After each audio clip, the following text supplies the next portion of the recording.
Shalom, Israel. And when I mean Israel, I'm talking about the Black, Hispanic, and Native Indians. The Lord's 54th annual Passover is going down again this year, sundown, April 1st at 500 South Salisbury Street in Raleigh, North Carolina at the Downtown Conventional Center.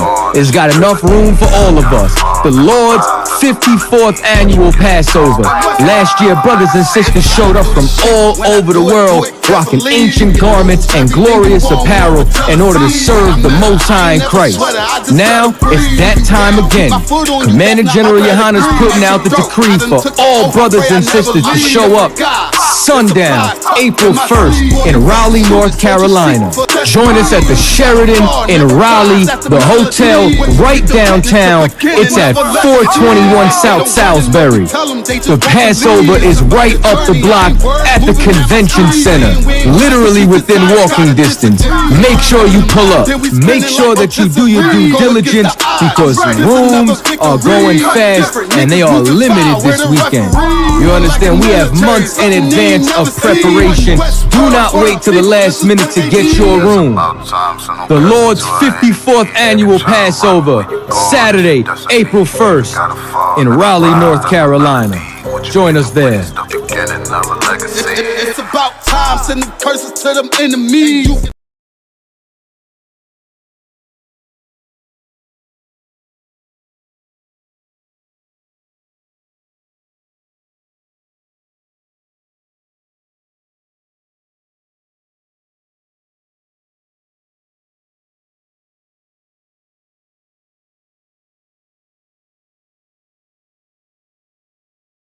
If I die for my niggas, it'll be an honor and I'm blessed. Better watch how you stepping, cause brotherhood is a weapon. Brotherhood is a weapon. Better watch how you stepping, cause brotherhood is a weapon. If I die for my niggas, it'll be an honor and I'm blessed. Better watch how you stepping, cause brotherhood I lay my life down right now for all my sisters and brothers because I love them. I see them dapping and hug them. It's amazing to see how well we adapt from the struggle. Born again from a life of sin, trapping together. My mind frame was to kill my own kind. Feeling inferior, waking up ready to die. Run with them killers, so it's just a matter of time. For why take your life or let you take mine? That's when I realized the slaves killing slaves while the white man live to get old. We in them graves, the shit got me feeling plain. I opened the Bible, went through them records, found out we was royalty, a nation to be respected. But in this world we rejected, we hated for our complex. Still fighting to get accepted. We hear the truth and reject it, but love is getting corrected. And all my niggas correct me. The commandments, the foundation we erected. Brotherhood is a weapon. Brotherhood is a weapon. Better watch how you stepping, cause brotherhood is a weapon. If I die for my niggas, it'll be an honor and I'm blessed. Better watch how you stepping, cause brotherhood is a weapon. Brotherhood is a weapon. Better watch how you stepping, cause brotherhood is a weapon. If I die for my niggas, it'll be an honor and I'm blessed. Better watch how you stepping, cause brotherhood is a weapon. Hey, hey. Hey, hey.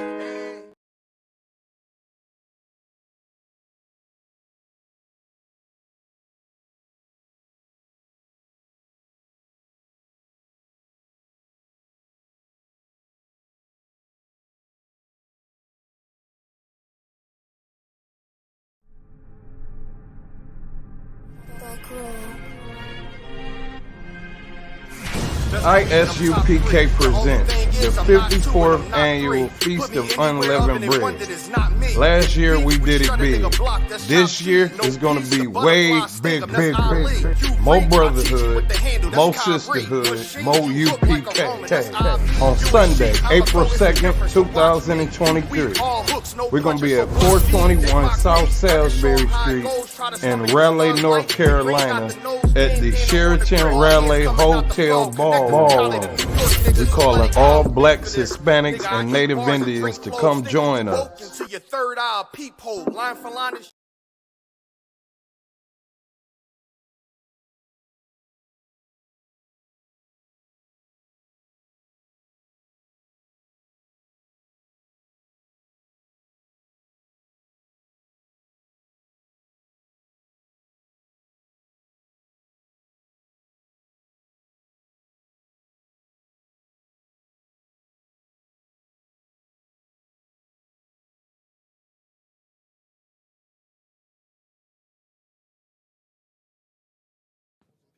Oh yeah, it's going down.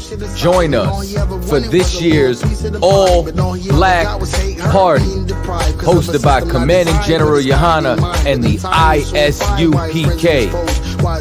This year, it's going down in Durham, North Carolina at the Durham Armory.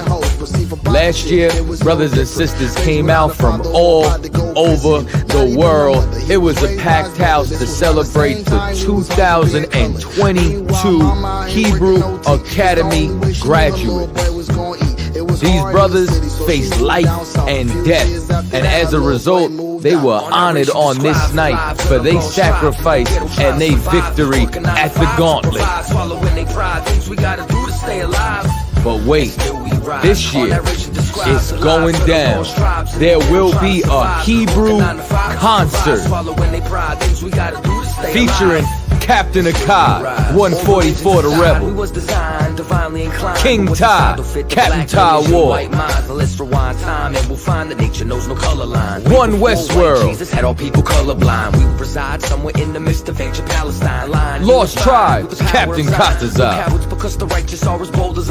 I.S.U.P.K,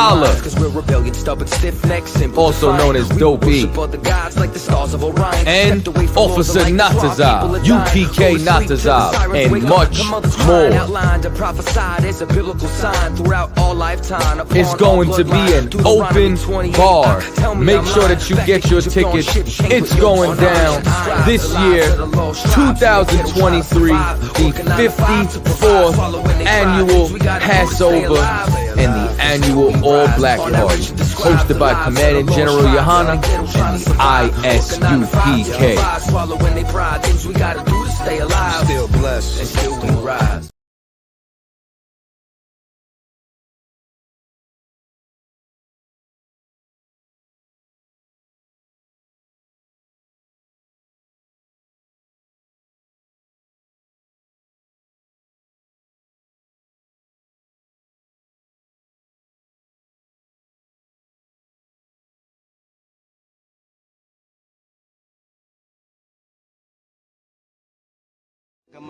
Shalom Israel, this is a public service announcement to all the sisters out there. You already know what time it is. Them Passover corsages is blooming absolutely right this year.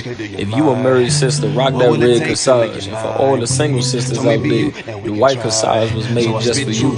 Stop playing. You cannot be Passover ready without rocking one of these.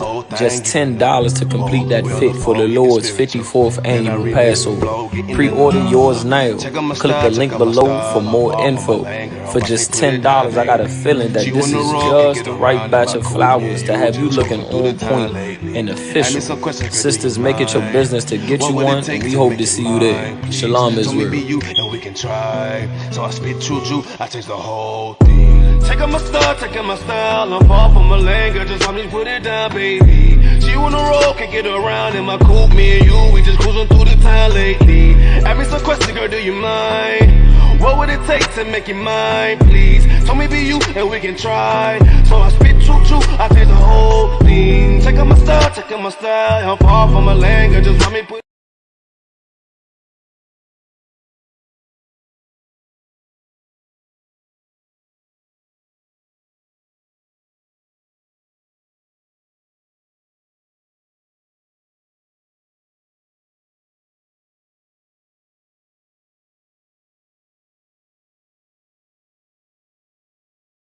If I die for my niggas, it'll be an honor and a blessing. Better watch how you stepping, cause brotherhood is a weapon. Brotherhood is a weapon. Better watch how you stepping, cause brotherhood is a weapon. If I die for my niggas, it'll be an honor and a blessing. Better watch how you stepping, cause brotherhood I lay my life down right now for all my sisters and brothers, because I love them. I see them dapping and hug them. It's amazing to see how well we adapt from the struggle. Born again from a life of sin, trapping together. My mind frame was to kill my own kind. Feeling inferior, waking up ready to die. Run with them killers, so it's just a matter of time. For why take your life or let you take mine? That's when I realized the slaves killing slaves while the white man live to get old. We in them graves, the shit got me feeling plain. I opened the Bible, went through them records, found out we was royalty, a nation to be respected. But in this world we rejected, we hated for our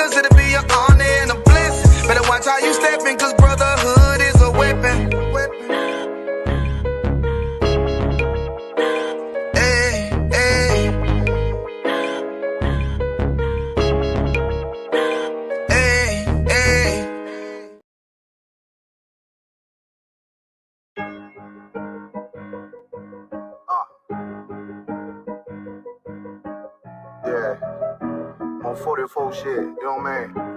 Busy man.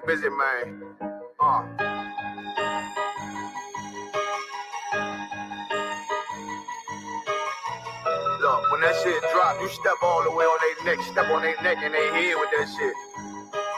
Fine in, I ain't show no mercy, we gon' show them boy what time it is. I pop out like I'm Samuel, I got time to kill. Haters thought I died, I survived. They don't know how I did it, got it out the mud, straight to glory. They don't know how I fed, he nice, but he don't show them skills, how I show them skills. He ride, but he don't work the wheel, how I work the wheel. They mad, up to solid, circle tight, yeah, vacuum seal. No, they want my life, I ain't worried, I got right from there. I got real soldiers, kill for me, nigga, watch yourself. They said you been in beast mode lately, you is not yourself. When you dropping that fire, precious marriage, they inquiring. They can't stop what's coming, but I see them conspiring. Cross the line, them firing. This bitch here, finna break the spin. No kindness, I don't trust you, circle small. You can keep your features. Me and my niggas don't keep no secrets. In the field like Jeepers Creepers, say they want some smoke, dog. So I brought these chimney sweets. Coming like we coming, you can't even. Hello and welcome to the Ross Cloud Podcast. I'm your host, Carl Ross Sr., and this platform was created to motivate and to inspire in hopes that you will become a better you. Well, make sure you give a shout out to everybody that's listening all over the world. Thank you guys for tuning in to the Ross Cloud Podcast. Listen, we have a very, very special guest with us here on today. I'm elated, I'm excited, I'm humbled, and man, if y'all can hear it in my voice, I'm real excited about this one, okay? We have the one and only Mr. Commander General. How are you, brother? Good to be here, man. Thanks so much, Ross. Yes, I'm man. doing great. Yes, man. Thank you so much for coming in and, gracing us with your presence here on the show, man. We really do appreciate this. And I'm going to give, absolutely, man. Thank God for Brother I.S.U.P.K. Yes, sir. He did the conversations, the phone calls, and he did a nice, gracious press on me.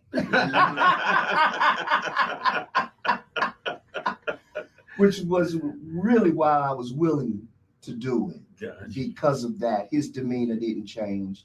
Yeah. And we need to see more of us like that. We don't let our emotions just control us, you know. Yeah. So thank you for your leadership and everything that you present, because you represented well, brother. I appreciate that. Appreciate that, right, too. Thank you, brother. Right on. So listen, we're going to go ahead and get into the conversation. And I usually like to take the folks on a journey, if you would, and we don't have to talk much. You don't have to divulge of anything that you don't want to talk about, Commander. And so I want to get into the fact of, where did your awakening, or where did you find God? What was that journey like to get you to where you are now? It's a great story. Right on. I grew up in what was the Castle Hill projects in the Bronx. And if you know anything about it, they nicknamed it Castle Hill, never ran, never will. I grew up during the 60s and 70s. And it was extremely violent, extremely dangerous and poverty-stricken area of the Bronx. And in that, I saw so many brothers and sisters lose their lives for nearly nothing. Yeah. For drugs and all of the little things that entrap us and destroy us. Yeah. And one day, a friend of mine invited me down to a small building in Harlem at 1 West 125th Street. Yeah. And he said, man, I'm telling you, these guys here can answer any question you ever want. And me, my young, arrogant self at the time said, oh, really? I got to go see this. Yes, sir. I went down to that little school with the little wooden chairs, and there was a guy sitting up on a podium. And I was about to introduce myself, and he said, stop. Yeah. He said, before you say anything, I'm going to tell you something. He said, I want you to think of the hardest question you ever had about God and the Bible. And I want you to lay it on me tonight. And he said, and I guarantee you, I'm going to answer every question you ever had. Yeah. And he double challenged me, and it was on. And I sat in that little chair in that little room, and I questioned him about every single thought I ever had about God and the Bible. And I want you to lay it on me tonight. And he said, and I guarantee you, I'm going to answer every question you ever had. And he double challenged me, and it was on. I sat in that little chair in that little room, and I questioned him about every single thought I ever had about God. And he answered every last one of them. And I went home that night and I realized I found the truth. I found the truth in a little place.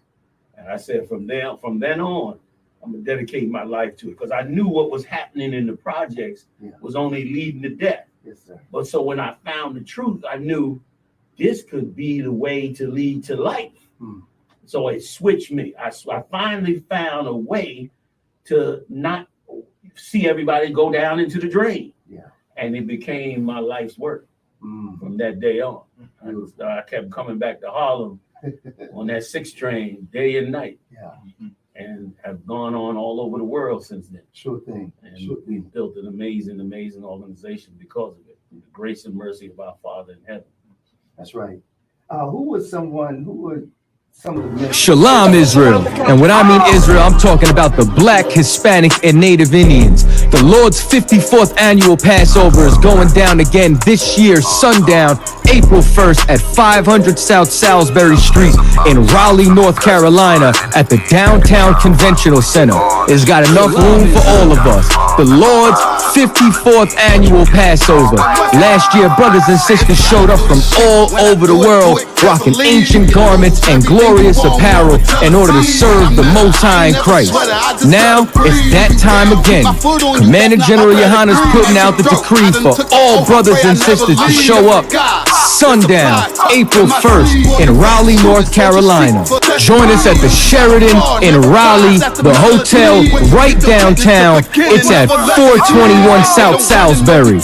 The Passover is right up the block at the convention center, literally within walking distance. Make sure you pull up. Make sure that you do your due diligence, because rooms are going fast and they are limited this weekend. You understand? We have months in advance of preparation. Do not wait till the last minute to get your room. The Lord's 54th annual Passover, Saturday, April 1st in Raleigh, North Carolina.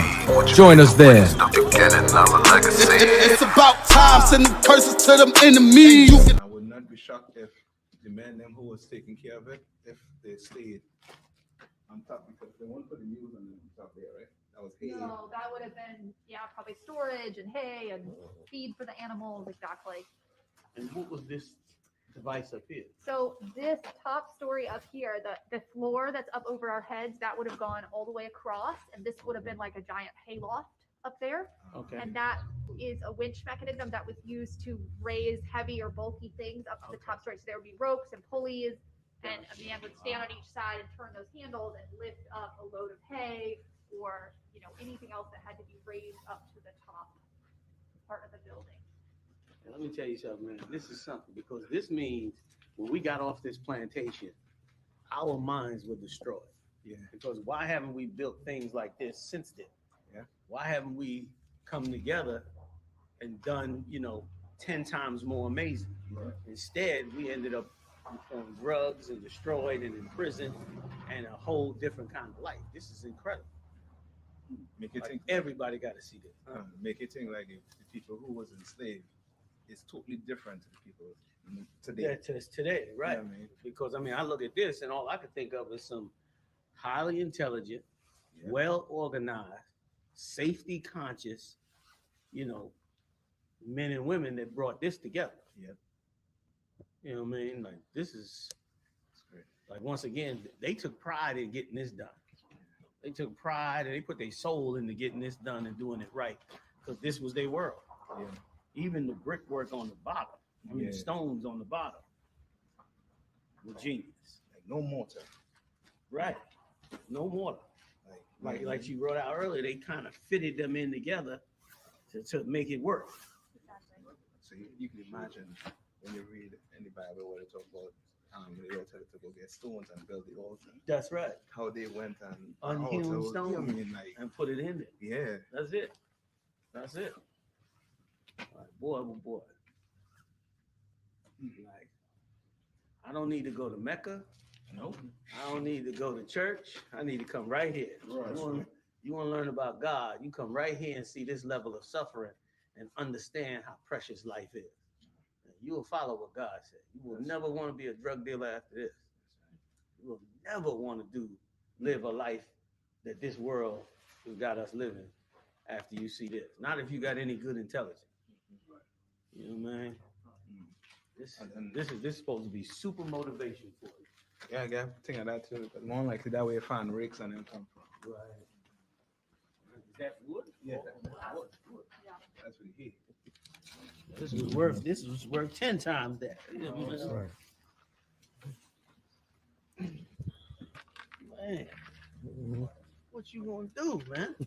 Like this supposed to be, you supposed to want to build something after this. You wonder why we coming together April 1st from all over the country, all around the world, and coming together in brotherhood and righteousness, because we got to get this in us now.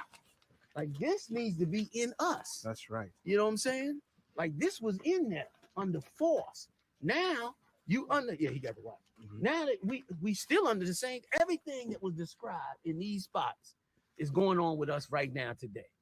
So, you know, we got to do what they did back then for us. That's right. As simple as that. Look at this. I mean, no nails. You running at Home Depot trying to get a box of nails. You slow on the game. They Home Depot. You bring one of them brothers back from the past. Home Depot. Yeah. Clock. We in there. No nails. Which they know too. Them nails. Yeah. More likely is the oppressor. Making more money. Yeah, but who can't do this? Yes. You understand what I'm saying?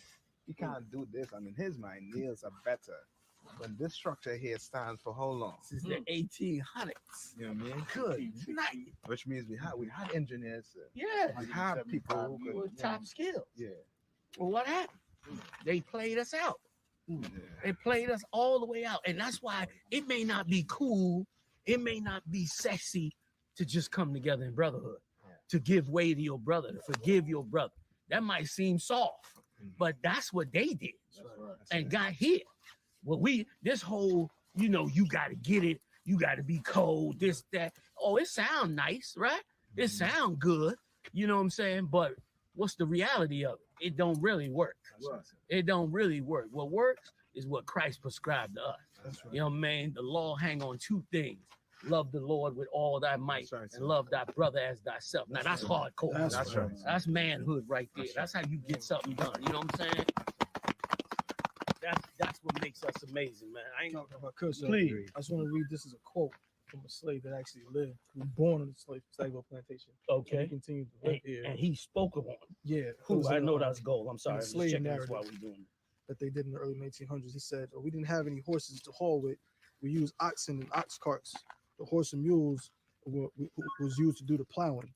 When the Yankees came, they didn't do much harm. Only they told us we was free niggas. But I always feel like I belong to Massa Paul.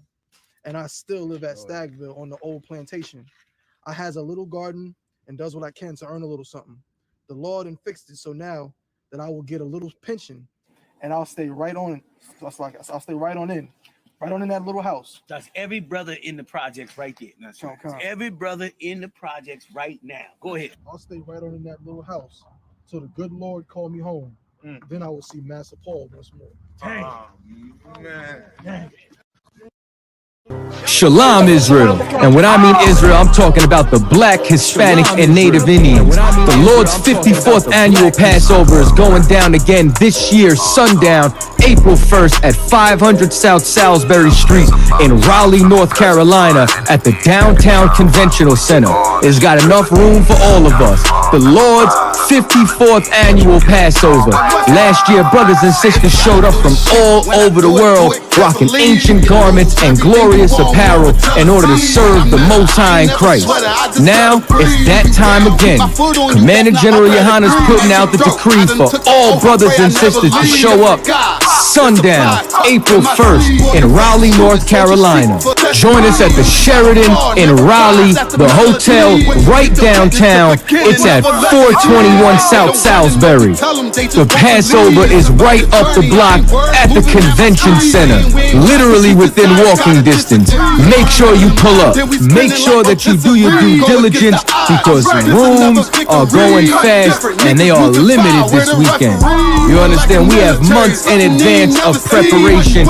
Do not wait till the last minute to get your room. The Lord's 54th annual Passover, Saturday, April 1st, in Raleigh, North Carolina. Join us there. It's about time, sending curses to them enemies.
Yabashin Shabrakathum. Hey, what's going on, Akim? Your mic's probably muted. You'll hear me testing. How about you, Mashabakathum? Musa in Christ, Hebrew. Yabashin. Yeah, nah, I think we're getting you strong. Sako, you might have to come closer to the mic or put the mic closer to you. Can you hear me now, sir? Yeah, but you're super low. Yeah, How about now? That's much better. Most High Christ, Yeah, that's much better. That's much better. We're back again Saturday night, holding it down for Command Jen.YAHANNA, hardest working man in Israel, to bring you the Passover of Passover, boy. I mean, absolutely insane event. You know what I mean? Went all out, pull out all the stops, put North Carolina on notice. That's right. You know what I mean? I think North Carolina on full notice. That's right. With us, you know, coming down there April 1st. You know what I mean? Full notice, yeah, we are Captain I.S.U.P.K holding down Carolinas, Mr. Passover, aka Captain Passover. Captain I.S.U.P.K. We are Captain Kahan. Big Daddy-O! Yeah! Kahan. Hey, congratulations, Hebrew. The water, sir. Both sides, you know what I mean? Holding down the South, Mississippi, Texas, all over the place. And of course, Captain Sack G. You know, Mr. Uptown, Mr. Northwest, aka Mo County. Yeah, I'm in Memphis, Tennessee. Come. Went out tonight. And of course, you know what I mean, preparing you all for the Passover, getting you all geared up, all, you know what I mean, ready for the thing, because for sure, what the general rocking out for us is going to be an absolutely insane event. Right. That venue, the convention center, is something else. It's absolutely something else. You know what I mean? You'll definitely need to get with it. You know what I mean? Just totally get with it. $200 for every adult 17 years and over. Don't mince, don't minge. Get up in there. It's a bargain. It's a bargain of a price, if you ask me. It's an absolute bargain for what you're going to be getting. We're going to be there all week long, Monday to Monday. You know what I mean? Rocking the thing out. Get your hotels in order. Go to ISUPK.com. You know what I mean? Go check out the website. All the information is there, ISUPK.com. Book your hotels. You know what I mean? Call your camp leader if you're having some issues. Some, you know what I mean? Some, not everybody navigates the internet that well. You know what I mean? Eve do it, you know, effortlessly, like it's a walk in the garden. You know, sometimes navigating that internet be a little tricky. So you know, for the camp leader, every camp leader, he done been given all the info to book up them hotel rooms. They're going fast. They're going fast, man. You know, J. Cole gonna be in and have a concert that same weekend. So if you wait too long, it might be $600 a room per night. Not $600 for the whole week, but a night. Go book them tickets now. Don't come crying, you know, March 1st. Go book them hotel rooms now, reserve them. You'll come together, check your zones out. You'll, you know, come together, brothers who ain't going down there with no families, brothers who might, you know, young brothers who going down there on their own. Y'all could come together in these rooms, man. Y'all could, you know, work the thing out. You know what I mean? That's how we used to do it, man. That's right. That's how we used to do it, you know what I mean? The pull-out bed, the floor, the twin, you know what I mean? And some extra blankets from downstairs. We make the thing work. You ain't gonna be in the damn hotel room any damn way. So who the hell cares who's sleeping in there? As soon as they wake up, it's go. It's go time. It's the tour. It's the Black Wall Street tour on Thursday morning, 10 o'clock. And then the slave plantation at 1 p.m. You know what I mean? Wednesday morning, after lunch, you're gonna be on the farm with Captain Akar doing that damn lamb slaughter, man. And it's gonna be all evening. That's you know what I mean? Thursday night is the all black party. Friday, you're gonna take the kids to the kids party. Friday night, you're gonna be down in there with General Hyman for the scripture breakdown class. And Commander Jan.YAHANNA done book a live band in there as soon as the scripture breakdown done. You're going, you know, they're gonna crank it right up and drinks and food coming out. You ain't gonna be in your hotel room no damn way, man. 10 of your y'all work the thing out and get down there, man. Get down there. Now, in fact, don't put the authorities on notice. He said, "Don't touch not the anointed." Shalom. That's right. Clear the way. Hell. So what we looking like? What we getting into? I know Commander Jan.YAHANNA said this about Enrique Tarrio. He said he is the informant. I remember him saying Tarrio is the informant. You know what I mean? I remember him saying Enrique Tarrio is the informant. I know they done turned on him. They done turned on this fool here because he wants to say, you know, it's not about color. Okay. If you say so. If you say so. I don't know if you wanted to start with that one. We could jump around. There's a few good ones in there. You know what I mean? We could start with this one here too. This brother, apparently he owns this convenience store. He was robbed. I mean, it's funny, but it's funny because it's insane. He called the police. The police show up and beat him down and arrest him. Yeah. It's absolutely insane. Yeah, I remember this one. Audio on this one, I think. I remember this one. When was this for? I think this one was like 2 years ago. It's a lock and cap. You said his brother owned the store? I think he owned the store, and he called them because he was robbed, and apparently he thought the robber. So you see him there, it looked like he's unloading the his firearm. Yeah. You know what I mean? Whatever protocol after whatever situation you have, you know, you're unloaded. They come in to check you, make it safe. You ain't the threat, and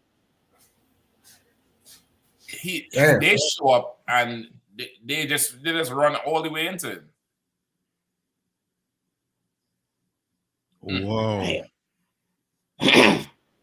Look at Porker. Damn. The Porker. You know what I mean? Like that there is America in a nutshell. Mm. That there, I'm trying to get that's what I want. I want to get the cock back.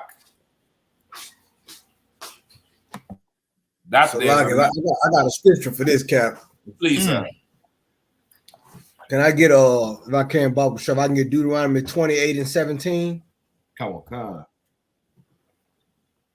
Deuteronomy chapter 28, verse 17.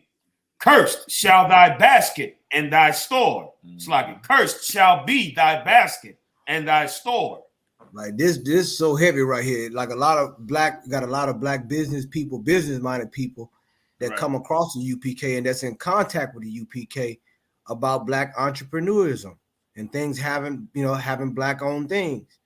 Well, the thing is, it's okay to have black-owned, businesses and things like this. But when you don't have the Lord on your side, these types of things is more prevalent to happen. You understand? When you're not serving the Lord, not saying this brother deserved this, but this is part of the curses. Right. Curse should be thy basket and his store. He owned this store. Mm-hmm. This was his store. It wasn't a Chinese store, wasn't an Arab store. This was his own store, and he's still treated like a suspect. Exactly. Like this is spiritual. You know what I'm saying? This is spiritual right here. It ain't enough to him to just get robbed, but now he get robbed of integrity now. Mm-hmm. He get robbed of being a business owner who pay taxes. So I yield, sir. I just wanted to pull that scripture out. Yeah, so no, you for sure right out. Like there's no rest in this place. Like the scripture said, this is not your rest. Yeah. Like this really is not your rest. Like they show you on TV, you call 911. Once people hear the sirens coming, it's a change of mood. It's it's like a sigh of relief, it's an exhale. And now the sirens coming, and you had to make sure you don't even smell like what they would say they thought was the perpetrator to them. Right. Mm-hmm. You had to do a little bit extra to make sure you ain't that.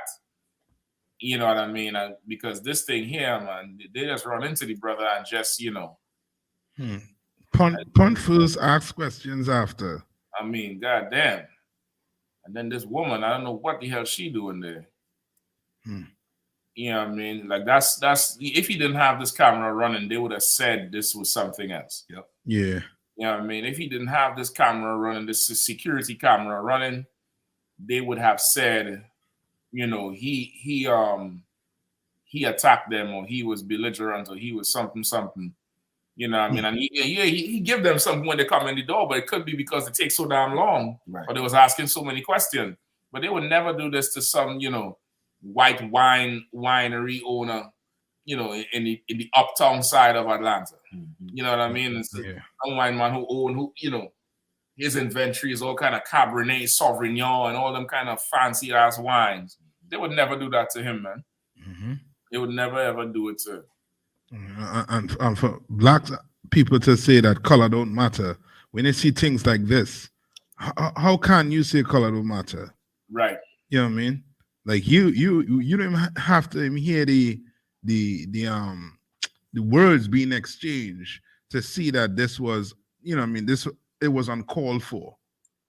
You know what I mean? It was totally uncalled for. You could see the brother trying to obey the law by unloading his gun and then turning around to speak to the cop. Maybe the cop didn't like how you was talking to him, but there's no reason for the cop to punch him. It ain't crime. You know what I mean? It ain't a crime to talk to the cop, in a how to put it, in a manly way. Right. You know what I mean?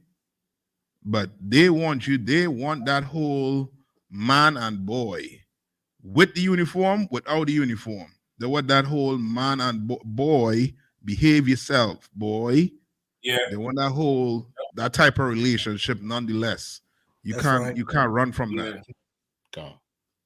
And if I could, sir, our oppressor tries to pretend as though there isn't racism isn't ingrained in the culture of policing in this country.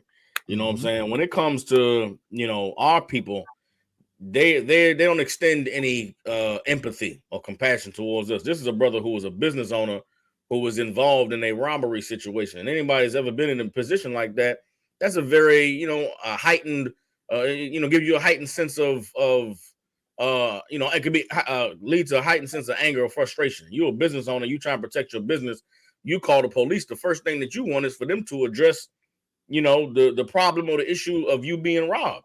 You don't want to be questioned or have them, if it was a good old boy or a white man whose business had got robbed, they would understand him being on edge. They would understand him being frustrated and him, wanting the police to do something about it. But because it's a black man, he's got to calm down and he's got to, identify himself. And, they put you through a whole rigmarole when really, if they're responding to a robbery situation and he identifies himself as the owner, he should be, given some respect. He should be given some leeway. They should, extend him the courtesy of understanding his frustration, of understanding that he's angry, of understanding that he just been robbed. So you should come in there, and address him in a proper way. But because of, like I said, the racism is so ingrained in the policing in this country, all they do is come in and see a black man and they immediately go into, calm this black man down mode. Like, you're not allowed to be angry. You're not allowed to be frustrated. You're not allowed to have a heightened sense of, needing justice. You got to prepare yourself to talk to the police the right way and calm down and, extend them the respect that they supposed to get because they police, but they don't extend that respect to you when you are a victim. Salaka. Yeah, you're right.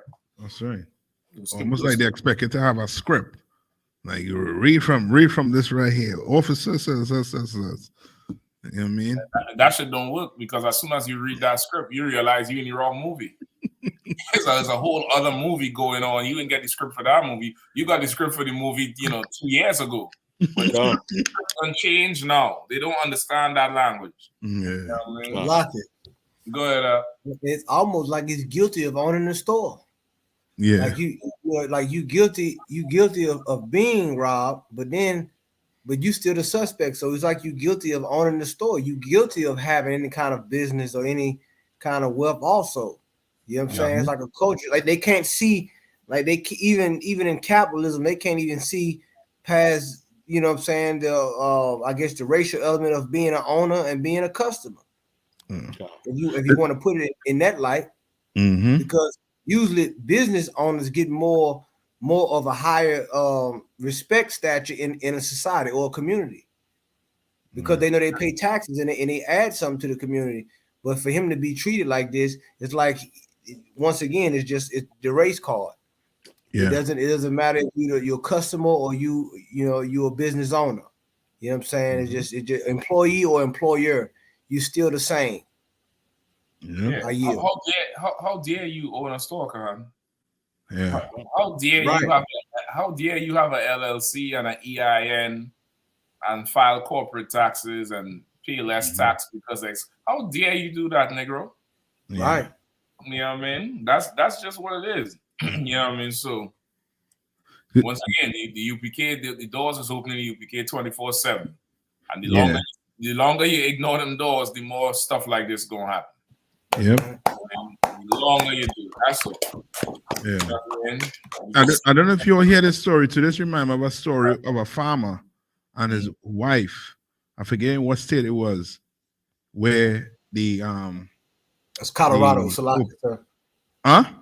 In Colorado. I know what you're talking about. Where the oppressors and them was, was driving by, looking, and they ended up killing the dog, a kid, a goat, baby goat, and a few other animals. Just because they had property? Yes. And they kill a worker. They shot the worker in the back of the head in the barn. A white worker that was working with them. Like, they were totally getting terrorized. And the cops on them came and arrested the brother that owned the farm. Yeah. Come. That's a locket. If I could, on what Captain Nathak, I'm hearing the reports that this black family owns 600 acres. Yeah, I think it's some crazy, ridiculous. It's some crazy, ridiculous amount of land up there in Colorado. And they own one family owns 600 acres up there in Colorado. Yeah, they're trying to colonize everything. You think you're out of slavery? You gave Hannah a few acres, and them oppressors is coming for that. That's should And be. if I could, you know what I mean, and what our brothers and sisters gonna have to realize is, you know, what the Most High is doing through Commander General Yohanna and the ISUPK is reestablishing, you know, that military and that defense mechanism for Blacks, Hispanics, and Native Indians in this country. Because if you somebody like that family in Colorado that owns 600 acres, because of the work that our oppressor has done to divide us as a people, you don't think to look at your brothers and you don't look at your nation and your people as you know a place of refuge. You know what I'm saying? We don't have a place of refuge as a people. So somebody who owns 600 acres, they really in it by themselves.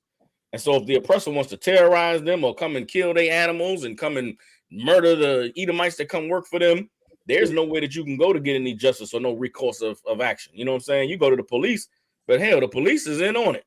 Yep. The police want you out of the community as well. You go to the city government or the city officials or the governor, however high you want to go.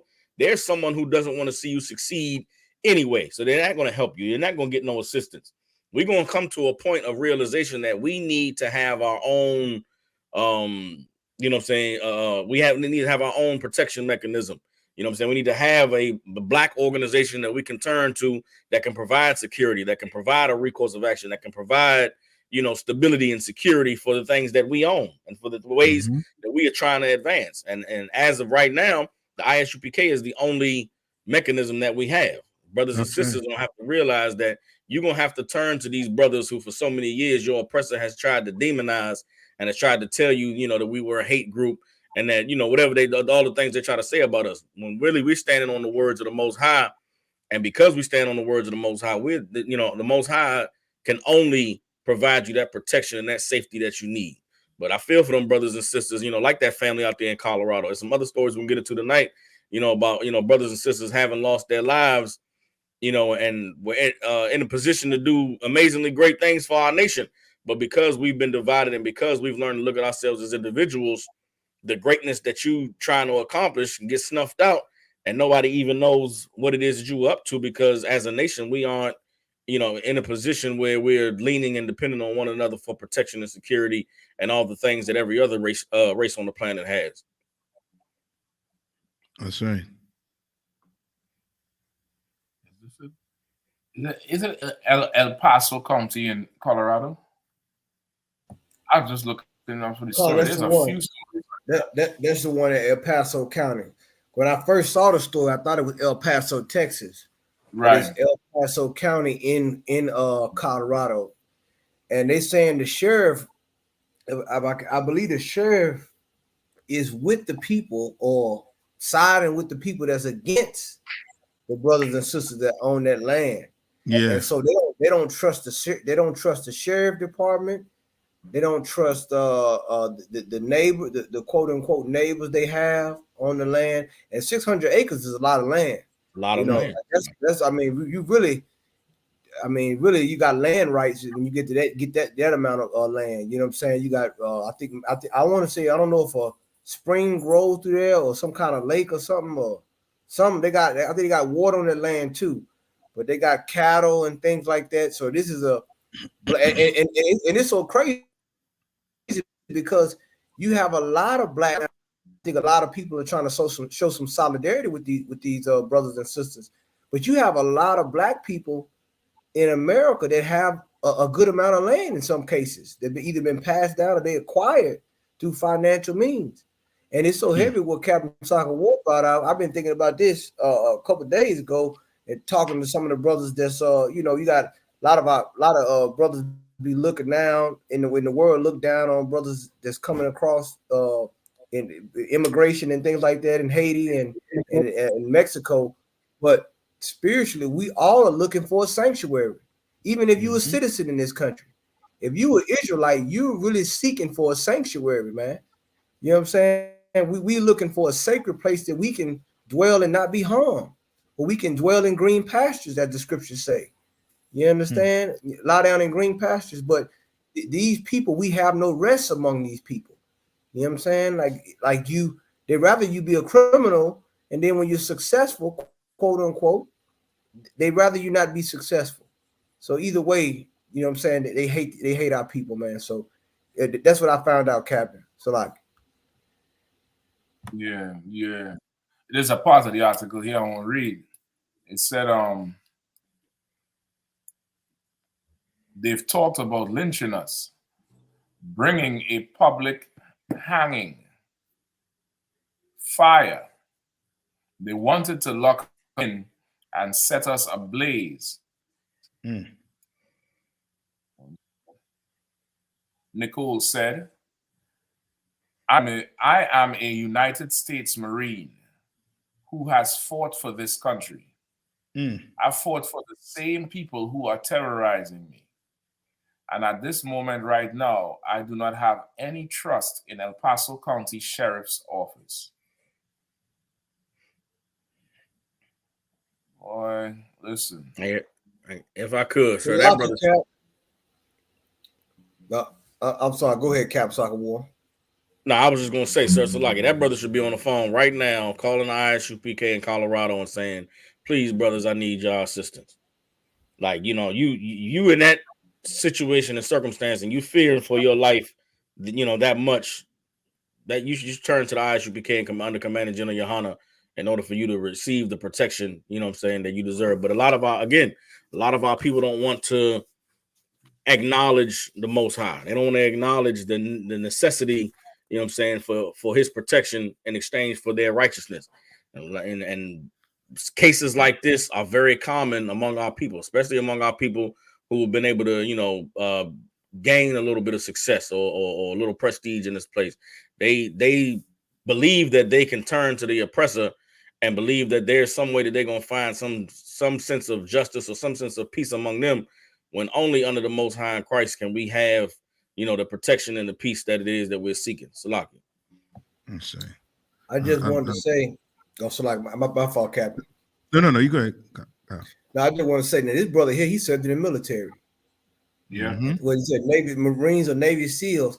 So it would be safe to say this brother here understands and has enough experience to know when he's behind enemy lines. Yep. Because he was in the military. Now he served this country. He saluted the flag. Right. He fought for the stars, stripes, and the banner. And he understands to know when he's behind enemy lines. He knows he has enough military training through Esau's military to know that when he can't trust the opposition. He knows someone is trying to take over territory. Why? Because he helped America take over territory. And he knows the scare tactics they use. And like Captain Soccer War say, like, I think I found a perfect place for the Feast of Tabernacles on the 600 acre of land. Listen, it would make sense. It would make sense, not to cut you off, but it would make sense that you know, he would open his doors to the UPK to do that. But this is the other problem. Like, our people, and it's a sad thing, our people would reject the word of the Lord so much, and really subconsciously they rather deal with that. So opening his land to have the UPK come on there, he should do it. It would be right to do it. And when we say have the UPK come on there, this is not saying we gonna go there and stand against these devils. The Lord will. That's it. This is the Lord will do it. You get the point? Because of who they will be trying to harm at that point. The issue with most of our people is, as they know the oppressor is the devil, as they know how he is, they full out know how he is. This ain't a surprise. At the same time, what is being required of our people, which is to change. Our people rather go the American route and play Russian roulette with, you know, the oppressor.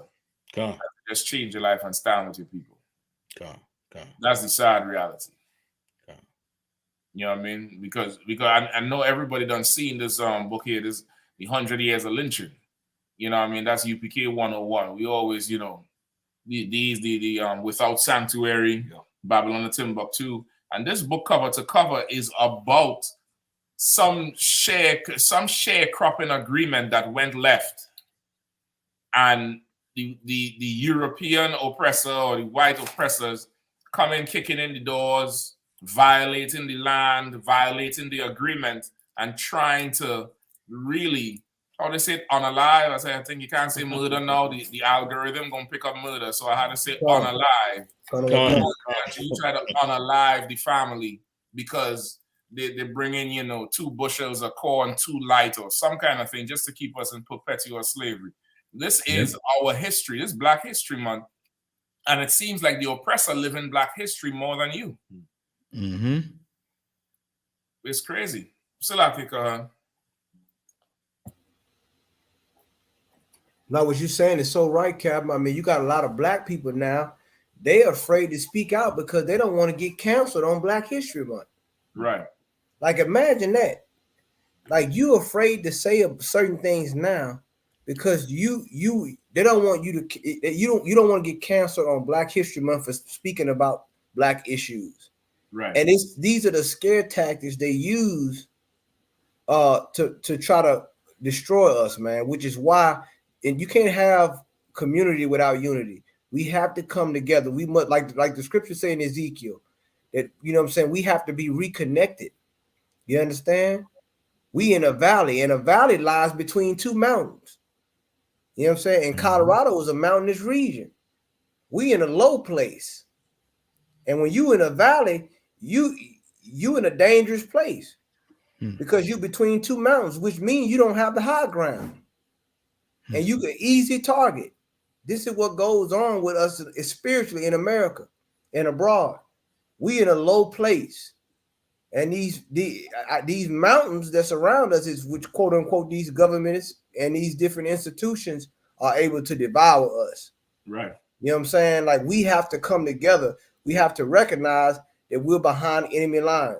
And the only way to be able to have some kind of recourse and defense is us to turn to the Lord.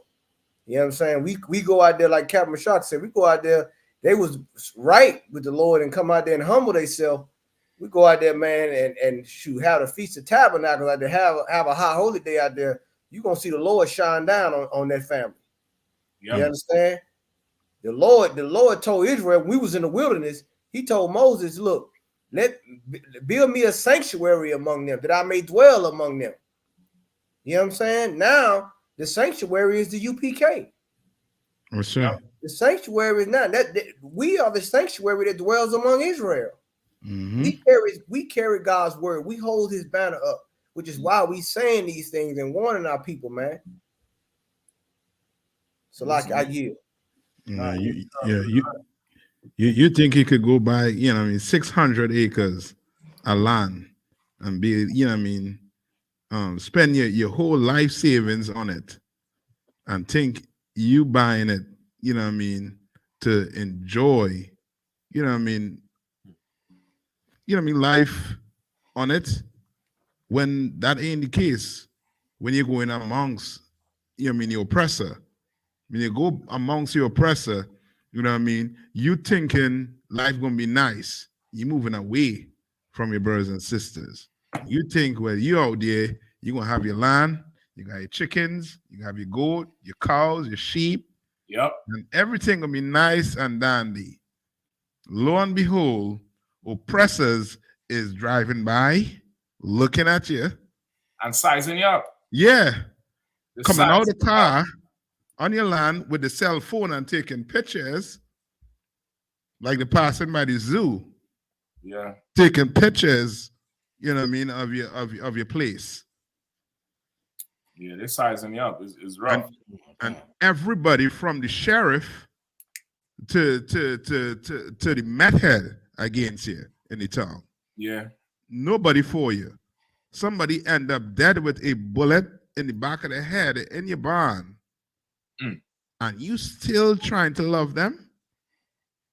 Yeah. Like what else? What a sign you want? What other sign you want? You want the sky to split? Right. What you want? Right. You want the cow to say, move. You want to call the talk? That's right. You want the dog to talk to say, yeah, master, we gotta go say, yeah, we just killed my father. We had a roll. We had to pack up. We go get them other brothers in the UPK. Go get them. Nah, in your mind, you have to bow down more. In your mind, it's like I have to show them that they could accept me, that they could love me more. When the more you do that, the more you're going to give them the incentive to come and take it from you. You understand? Like you have all of that, but you have no power. You have money, but you have no power. And your oppressor knows it. And he's coming for it. Damn right. I did that too, Nata. It'd be a ton of pride. I ain't want to harp on them too long because it's a very unfortunate situation. You know, I'm sure that person saved their money, did what they had to do, go get that land, whether it's inherited, bought, whatever.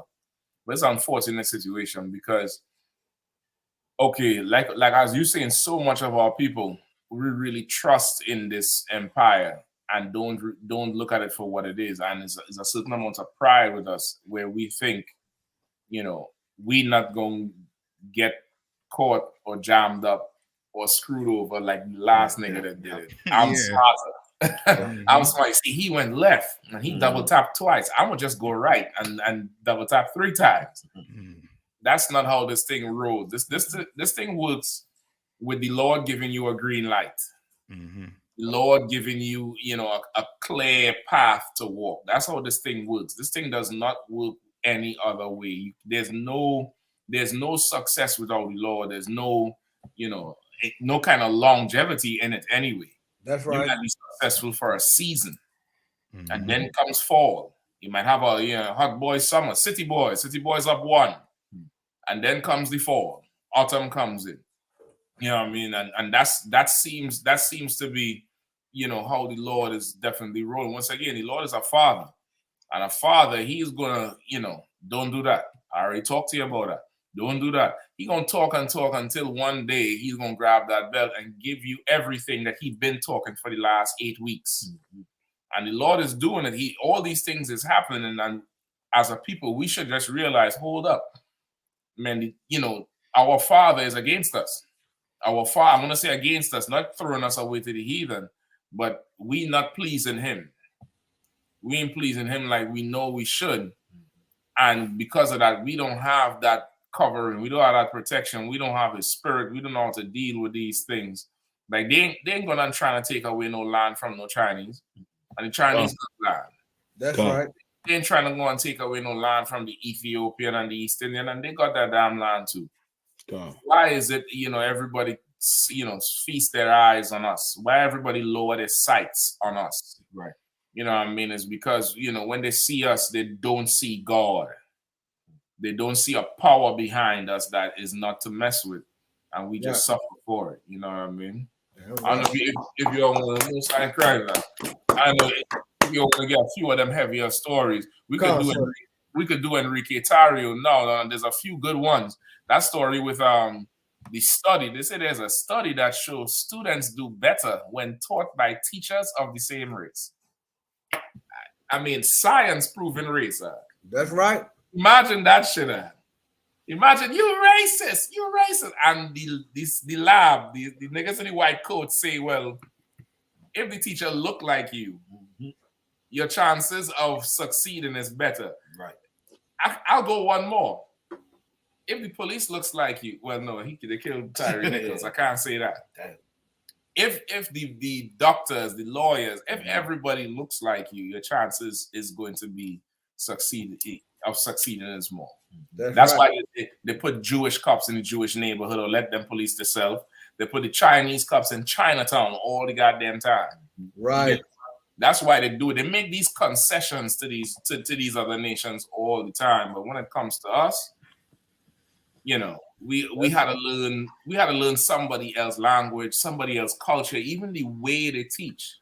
It's just culturally we can't get with. Even when they came onto the study a few years ago with the SATs, right? I said culturally biased.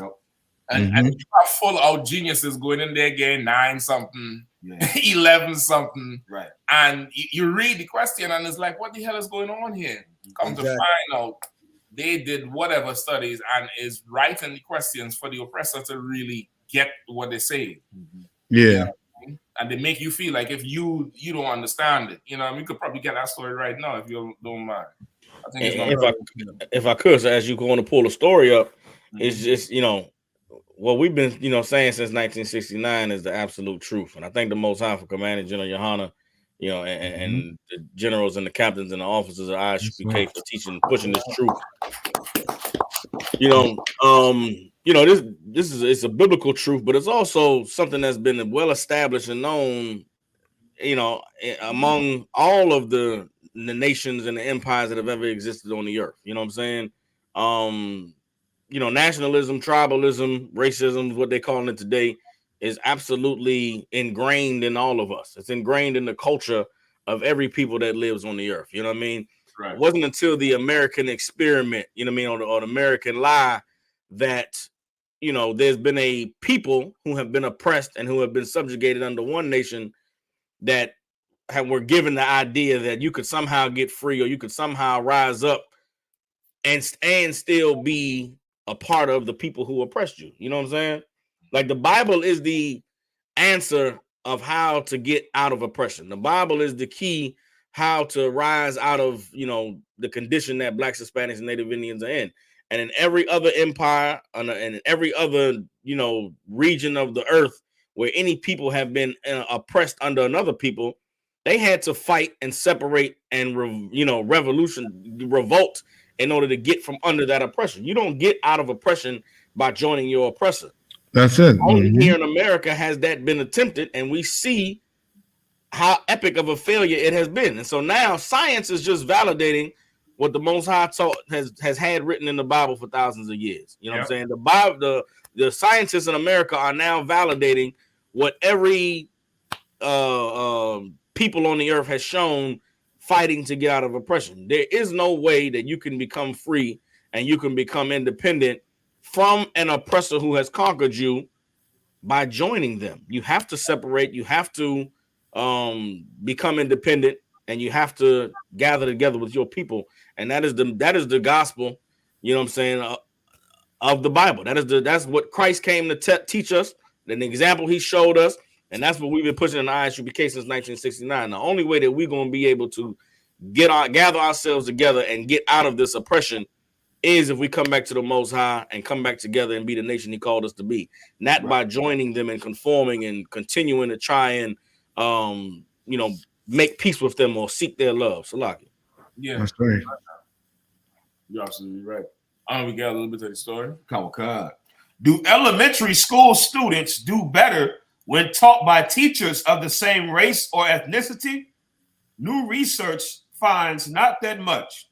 The big idea: U.S. elementary school students do not particularly benefit from being taught by teachers of the same race or ethnicity.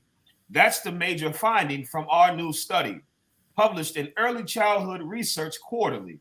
We analyzed a nationally representative sample followed from the start of kindergarten to the end of 5th grade.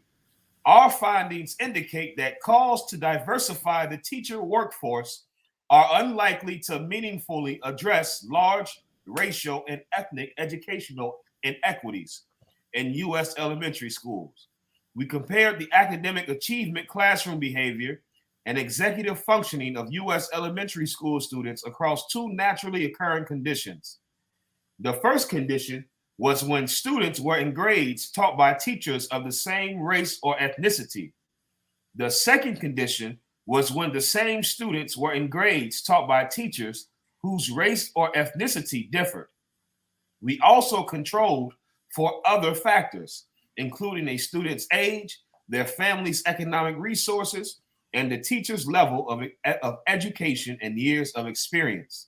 We analyzed data from 3 individually administered tests of academic achievement, 5 teacher ratings of classroom behavior, and 2 independently assessed. You can skip all that. Get to the meat of the shit where they say it don't matter. So I could just put that in the chat. So that kind of make the shit pretty. You get to the shit where they say the shit don't matter. Because it absolutely does matter. They can do the test and say what they think would happen. But the history of the of America's education system proves that this is wrong. Right. And because from what it was, 18th, where we went over Wednesday, the Pullman workers, right? We went over the Pullman workers in class this week in DC, the Pullman Porter workers, right? Who really, kind of was the backdrop for the Rosa Parks situation. And they said those Pullman Porter workers, because they would travel on the trains all over the country, they were privy to information that wouldn't make it back to Alabama or to the South or wherever they was from.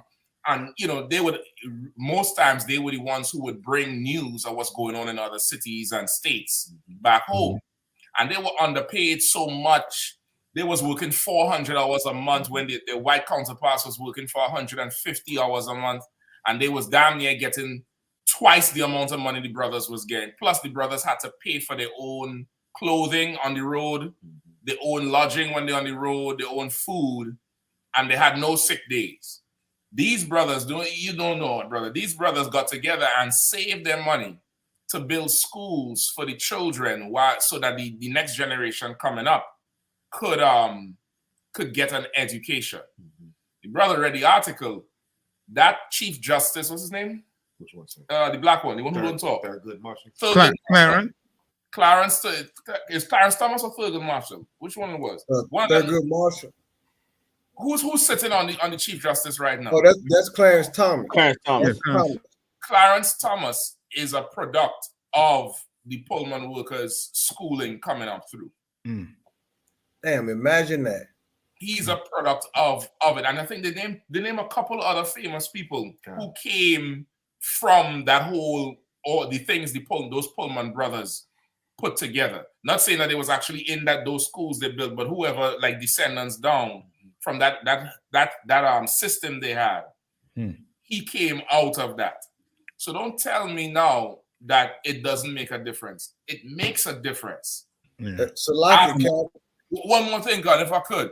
After that 1860, when slavery was so-called abolished, over 100 HBCUs with which kind of teachers? Black teachers, black professors, and black engineers, and black this, producing black teachers and black engineers and black professors, all the way up until civil rights, when you got white teachers now, and Asian teachers, and East Indians, and lesbians.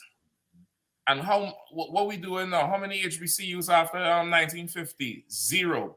How many got closed down? A lot. I don't know what nonsense they're talking about in this thing here. You know what No, I just want to say, Cap, what you're saying is so right. Like what they did, the byproduct of what they did produced a Supreme Court justice. Right. I think more than 2. So the thing is, more than I think it might have been more than him, might have been Thurgood Marshall also. I could be wrong. I think it might be that one. But what you're saying is so right, and nobody wants to have the conversation, especially in the South, Alabama and Mississippi, of these black civil rights people who marched for Dr. King. No one has yet to address that what happened with our children was child abuse by putting them into an all-white school. Right. With the hand of the U.S. military. No one talks about that. No one talks about that. I mean, when they integrated 1 or 2 children into an all-white school. Yes. We're not talking about bullying. We're not talking about going to the restroom, all those different things. The daily aspect of their lives in that school was bullying. It was child abuse. And it was a waste of the taxpayers' money. And even now, there's a waste of the taxpayers' money by busing these white suburban women into our schools, dilapidated schools, lack of resources, overpopulated, to teach us about how Jack and Jill went up the hill or C-Spot run. Because they don't see that. They don't see themselves. And if you compound that with the spiritual aspect of who Christ is. Because if we got to see each other to learn mathematics and geography and trigonometry better, then guess what? We have to see our king as being black so we can learn righteousness better. That's right. It's the same thing with these religions. Right. They had to give us a white religion and whitewash all the black icons, all the black patriarchs and the sisters to make us what? Believe them. And it's so true, Captain. Like, this is real science. The Bible says every beast loveth its like. It's kind. That's right. So if you and if you understand that out there for all the brothers and sisters that's paying attention to the I.S.U.P.K, you will understand what it means to learn. To learn is to comprehend, to retain knowledge. And it's so heavy, man. These stories are very, very, very prevalent for brothers and sisters that have children, because this is how we teach our children how to understand righteousness, how to understand everything, to make sense of the world that's around them. Because as far as they're concerned, the world is what they say it is. The world is what the white people say it is. Yeah. You know what I'm saying? So it's just so important that UPK holding that banner up, man. I yield, Salaki. And what you're saying is so heavy too, because if you study statistics, right? It all depends on the question being asked. And you know what I mean? If you could direct it in a way you will answer it. Like, for example, they will do studies on saying that babies could be born what? Gay. Right. They have studies out there saying all that, that they could be born gay. There's studies out there saying that you don't, cigarette smoke don't necessarily give you cancer. And that's based off of the statistics. Their science, the way they word it, the way they, the way they do their science, they could word it in a way whereas you really think that babies are born gay, or if you're not in the truth, that is, or that cigarette smoke doesn't cause cancer. Right. You know what I mean? If you're not in the truth, you know what I mean? So studies like this, when you really dissect it, it's really trying to push an agenda of integration worked.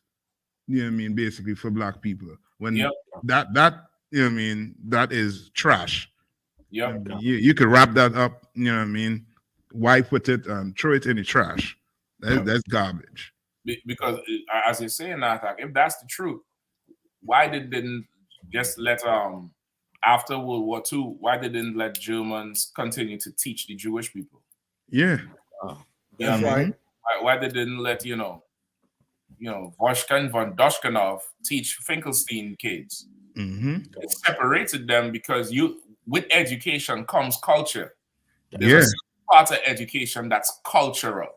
There's a cultural part with the education, and without that, you're really a slave. Yeah, you're really just it's like a robot. And so, like you just described Tyree Nichols' situation, meaning these black officers didn't learn policing from their counterparts. Right. They learn it from the oppressor, you understand? And they behave just like the oppressor in that situation. Right. So which then we need our own. We need to separate. We need our kids need their own schools, need their own teachers. You know what I mean? To be successful. We need that. So now a kid that growing up could look up to the person who's actually teaching them and is, just like them, and could attain to be like them or even be greater. Yep. There's a bond that happens when it's the same person who, the same face you see waking you up in the morning. It's the same face in class. Yeah. And there's a bond that happens there because, when you look at this picture, this is a picture here from the article, right? And of course, this here seems to be an oppressor. And she's showing off stuff to the class. And this brother here in the back, you're seeing him, I don't know if you're seeing him also on the screen. Come on, sir. He's outside the class. He's not part of the class. I don't know if you're seeing that. He is he's really just there because they're taking the picture that day. He's distanced. He's distanced from everybody else. And then look at this other inappropriate. This looks like a teacher's aide here. I don't think this one with the blonde hair is a student. But why is this child laying down with the lower part of the back exposed and what you see the fingers touching the back? Like that's not normal in our culture. Yeah. That's not normal in our society. That's right. Our people, Israelites, the 12 tribes, Black, Hispanic, and Native Indian, so-called Negro, West Indian, Leave, Haitian, Dominican, all the way down to Issachar, Asher, Naphtali. You looking at a class and you see somebody kind of like the outside, you automatically try to pull that person in. You ask them a question, get them involved. But he's over there, brother, and he is not even included. And this is just a picture. Right. He not I don't know engaged. what the hell is going on. Now, why the hell is this other one have this child? I'm assuming it's a girl by the pants and the boots. You have this girl laying head into your lap and her lower back is exposed, brother. That look like skin, right? Yeah. And your hand in the lower back. What the hell is going on? But exactly, Black women will not do that because Black women will be like, I ain't gonna want nobody to do that to my child. Right. Or brothers. Whoever's teaching these classes. So the science here there's a bias with the science, a cultural bias that is with everything. There's a cultural bias with every single thing. And the cultural bias in this scientific study here is really making a slave. Yeah. It's really making a slave.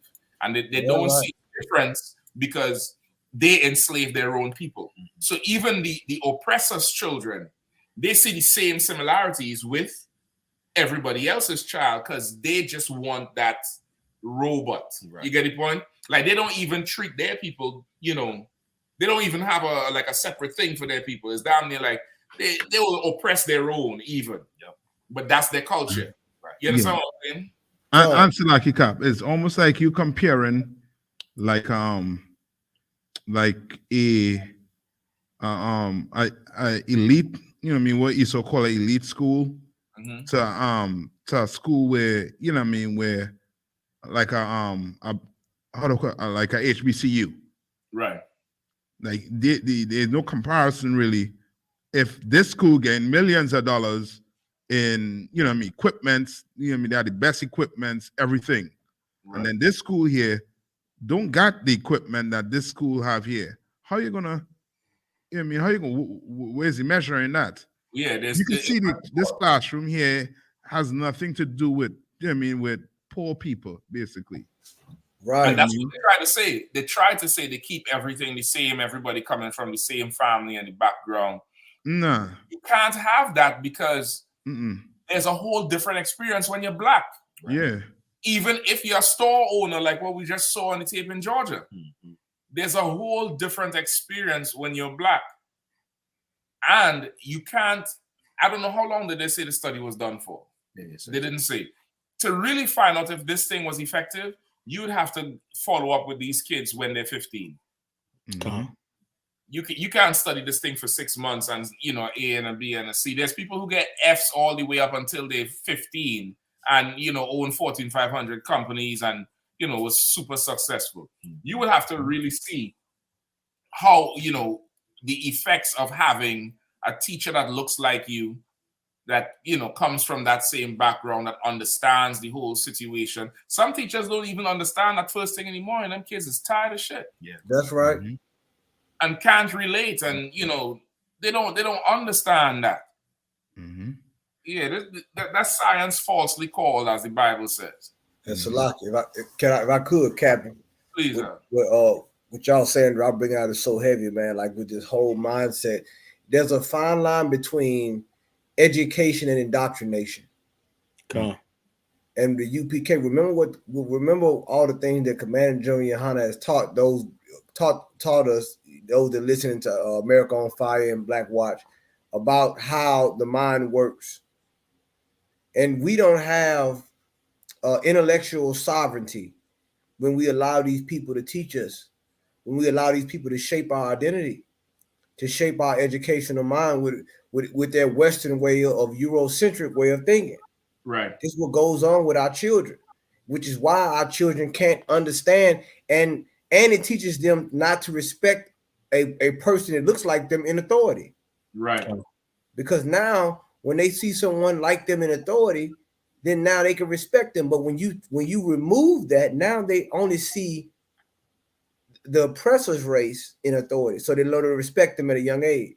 Yeah. You know what I'm saying? And then now they're subject to racial role play, like we see in like Captain Mashak, you know what I'm saying? Like a hawk pointed this out about a picture's worth 1,000 words. When you look at the picture, and I'm sure you can compare and contrast between a black teacher and a white teacher. That would have been a black woman.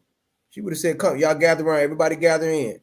Everybody take your coat off. Everybody get," you know what I'm saying? Or he would explain these different things, but the way we don't have that we're not connected in that way.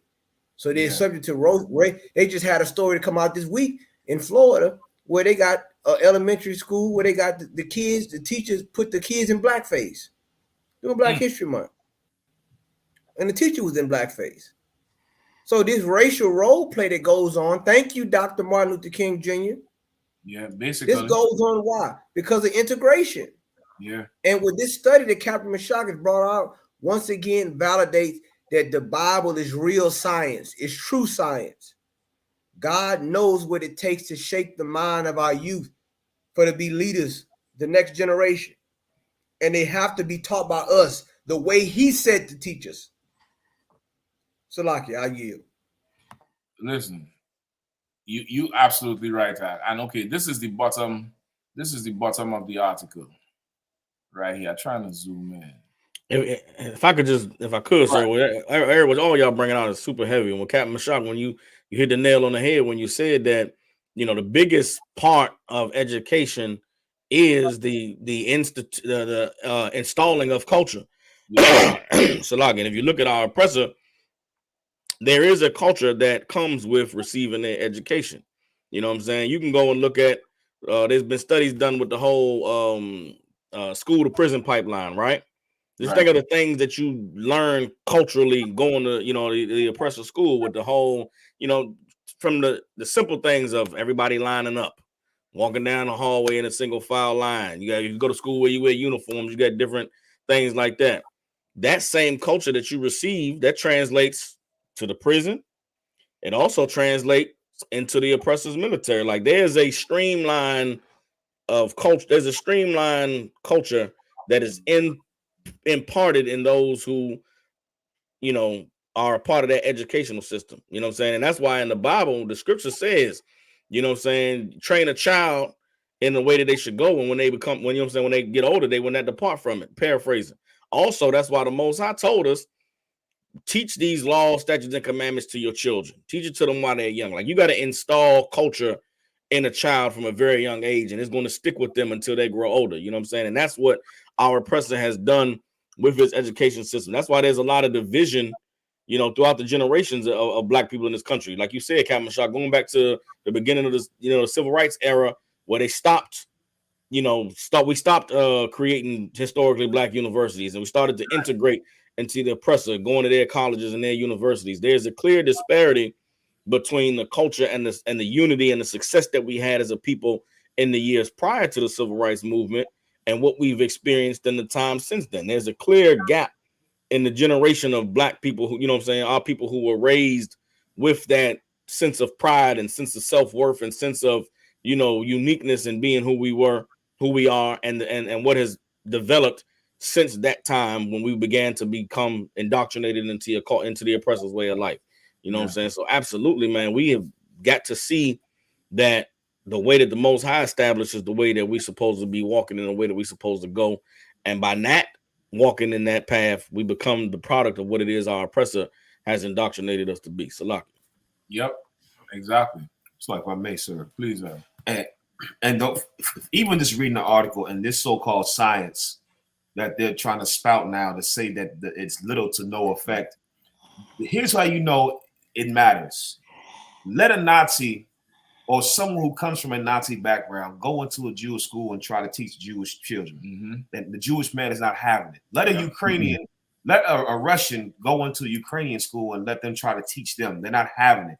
The Afghanis fought the United States for 20 years to make sure that the United States didn't influence them with their teachings and their culture and their ideology, because everyone knows that it's best when you let people of the same race teach those people. There's so many different nuances that go unspoken of that you can't quantify. You know what I'm saying? And Most High Christ. And as I'm reading the article, they keep speaking on the difference between the academic measures versus the classroom behavior. And like they can't see the correlation between the classroom behavior is directly tied to your academic achievement. They can't see like the little different nuances that, once again, you can't quantify in these studies. You can't quantify certain things that you benefit from having a black teacher. I didn't have a black teacher till 9th grade. Yikes. And for me, it was such a different, like in certain things I couldn't explain. It was just different. Right. It was just different. And I appreciated being in the class. It was a brother too. So off the top, it was just, I feel like I could talk how I normally talk. I didn't have to, apologize for saying something that may have been misunderstood. It's a lot of things that go into it. And once again, this is only talked about when it comes to the slaves. Every other free race of people, everybody else, they understand this, and they don't allow their enemies or anybody else to teach their children. That's why they have Hebrew academies, so they can teach their children Jewish culture and what's what and all that. It's nonsense for us to even try to debate whether or not it's effective. It's effective to have people of your own race. Listen, it's absolutely effective. If I could, right there on the back of what he's saying, I just Googled this up, right? This is the race / ethnicity of Harvard University's faculty. Right. I mean, I try to block out the legend, but 81.2% is white. Not black. Right. We nearing almost 100 years of so-called civil rights. Right. How come ain't more black professors at Harvard? They're not smart enough? Right. That's right. Or is it that Harvard wants to protect their cultural identity? Right. That's right. Salakia. Come on, listen now. Let me get just these numbers right here. White, 12,646. Black, 1,100. And Cap, this is just the teachers, right? This is just the faculty act. I would like to see the ratio of the students. What the student look like. Forget about it now. Go ahead, God. If I could, Captain. I want to. It's a scripture I want to pull. If I can, Romans 12:2, because your mental health is tied to your spiritual health. Yep. And and once again, we in the time of revelation. So a lot of these things are going to be brought out more and more. And let me tell you something, the deeper you get into this, the closer you get to your salvation. Yeah. The deeper you get into these studies, you're going to start the thing about truth is it starts to unravel once you see the light. Right. These things start to unravel more and more. And then you understand, why do our children think the way they think? When they come out of these indoctrination schools. And this right here is Harvard University. Yep. You can imagine what hell, I always say, you can go to hell or you can go to Yale. You can imagine what Yale is. Okay? So we're going to get into this tonight, man, because this is your mind. What goes on in your mind is also it affects your spirit. Yeah. Spirit is the back office of the mind. Come. I want to read the scripture if I can, my brother. Romans chapter 12, verse 2. And be not conformed to this world, but be ye transformed by the renewing of your mind. You understand that? Paul is letting them know you had to renew. Don't be conformed to this world. What does this education system do? It teaches you how to serve this world and how to exist in this world. But don't be conformed to it. But be transformed by the renewing of your mind. Why? Because we have been taught something that it puts us in direct opposition of God and against his kingdom. And in order for us to bring forth his kingdom, we have to renew our mind. We have to learn that's what God said. Let's get a little bit more, my brother. Khan, that ye may prove what is that good and acceptable and perfect will of God. You understand? To prove meaning to test. You understand? To bring your hypothesis and test, and let's see what is good, what is acceptable. Because everything in that textbook is not acceptable. Exactly. It's some things that help you gonna get a good slavery, a good slavery, a good amount of income in this kingdom. But what is the will of God? And that is how you build a nation. You understand? All principles of any facet of life, whether no matter what practice or discipline you in, it all revolves around, if it's true, it revolves around God's word. Yeah. Whether it's law, the social aspect, these laws govern every, even down to building a house or building a society. The laws govern that. The laws in this scripture, it governs that. Even sickness, healthcare, it governs that. We have to get back to teaching what God said and what God says is acceptable, man. I just wanted to put that point out right there, Captain. So like, listen, you absolutely right. You absolutely right. If I could get another scripture right on the back of that too. I mean Isaiah 30 and 20. Okay. Because now, okay, that study really, that study is definitely talking to Black people with children and Black teachers. And it's trying to unburden you of having a certain amount of loyalty. And okay, loyalty is the word that's really it. It's unburdening you to that loyalty, that duty to your people. Because that's what it's really saying. This thing is damn near saying, because really you would normally you would what? Grow up to become something to go help your community. That's it. To help your community, to help your nation, to help this, to help that. Now, if they're telling you that you going back to your community and being this teacher, if that's the profession you chose, it doesn't impact the Black children. Now I'm free to go teach anyway, or not even become a teacher, because it don't make a difference really. They could, you know, anybody could teach them. They're gonna grow up anyway. It takes away the burden of I have to serve my people from you, and you got to be very careful with it. Right. You know what I mean? Give me Isaiah 30 and 20. Isaiah chapter 30, verse 20. And though the Lord give you the bread of adversity and the water of affliction. Right now, we done went through that whole thing. And of course, you know, precept on precept, we done went through it. And in the education system, we done suffered through it. We suffered through making doctors with no real infrastructure, with no real funding, lawyers, engineers, carpenters, mechanics. We done went through the whole thing with them. And the rest of our nation and been through the slavery and, you know, the picking the cotton and all the stuff, all the, you know, everything that they did to us as we were very low in their society. Go ahead. Yet shall not thy teachers be removed into a corner anymore. It says your teachers will, thy teachers, not just teachers, thy teachers. Now, of course, this is talking about the priests and prophets of the Lord, who are supposed to now do what? Educate the nation and raise the nation up and give the nation culture. God said, your teachers that look like you are not going to be removed into a corner anymore. What the hell this study talking about?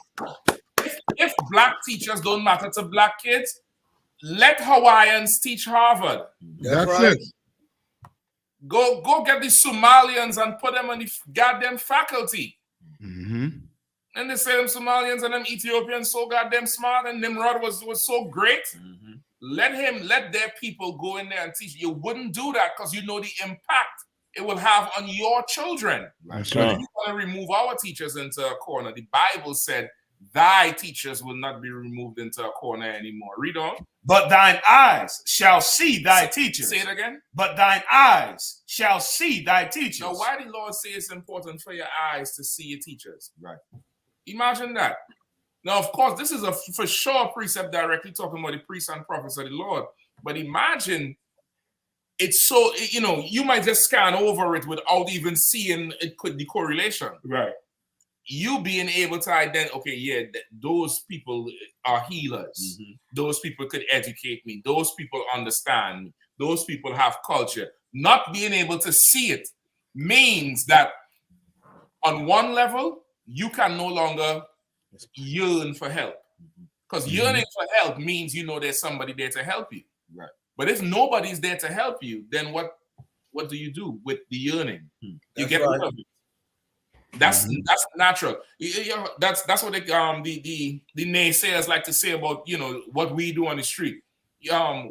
Nobody coming to save you all. Right. That's why I can't get with the Bible. Nobody come and they just push it away. And now they wonder why amongst the Black and Hispanic community, our rates of, you know, graduating college is so low, because you're really taking away our teachers, and it's not seeing them makes us now do what?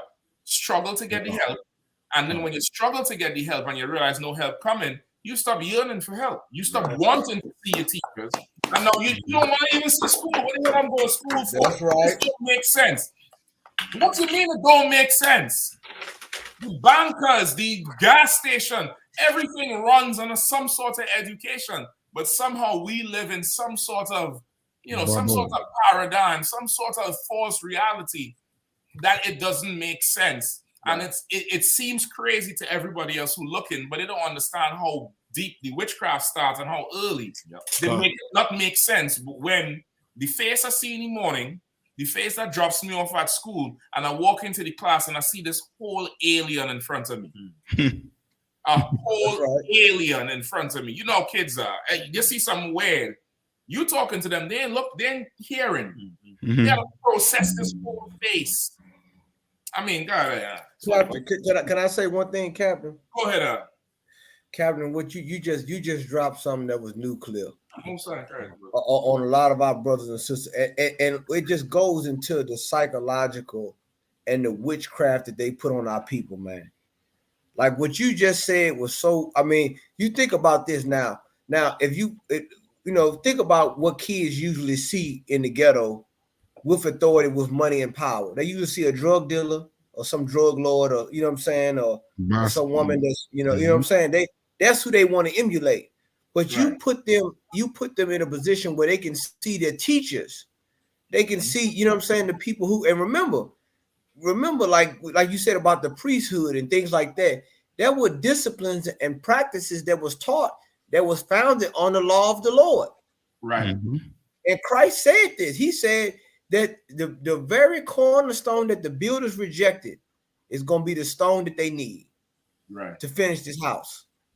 And that is the missing element, the missing ingredient in all of our disciplines, all our skills. You graduate with a degree, but you don't have a purpose. God gives you purpose. And Captain Mashak laid it out so eloquently. Your purpose is the rebuilding of your nation. Yeah, the survival of your nation. That's what you use your discipline and your practice for. If you're a doctor, okay, who can you heal? Can you heal your own? If you're a psychologist, or if you're a poli-sci, political science, whatever, how can you take what you learn to build off what God said to build? Right. If it's true. And this is so important, and this is what's going on. But a lot of scientists and a lot of people that study sociology and things like that, they come into the same conclusion that Commanding General Yohanna has been speaking on the streets of America, that we need to teach our own.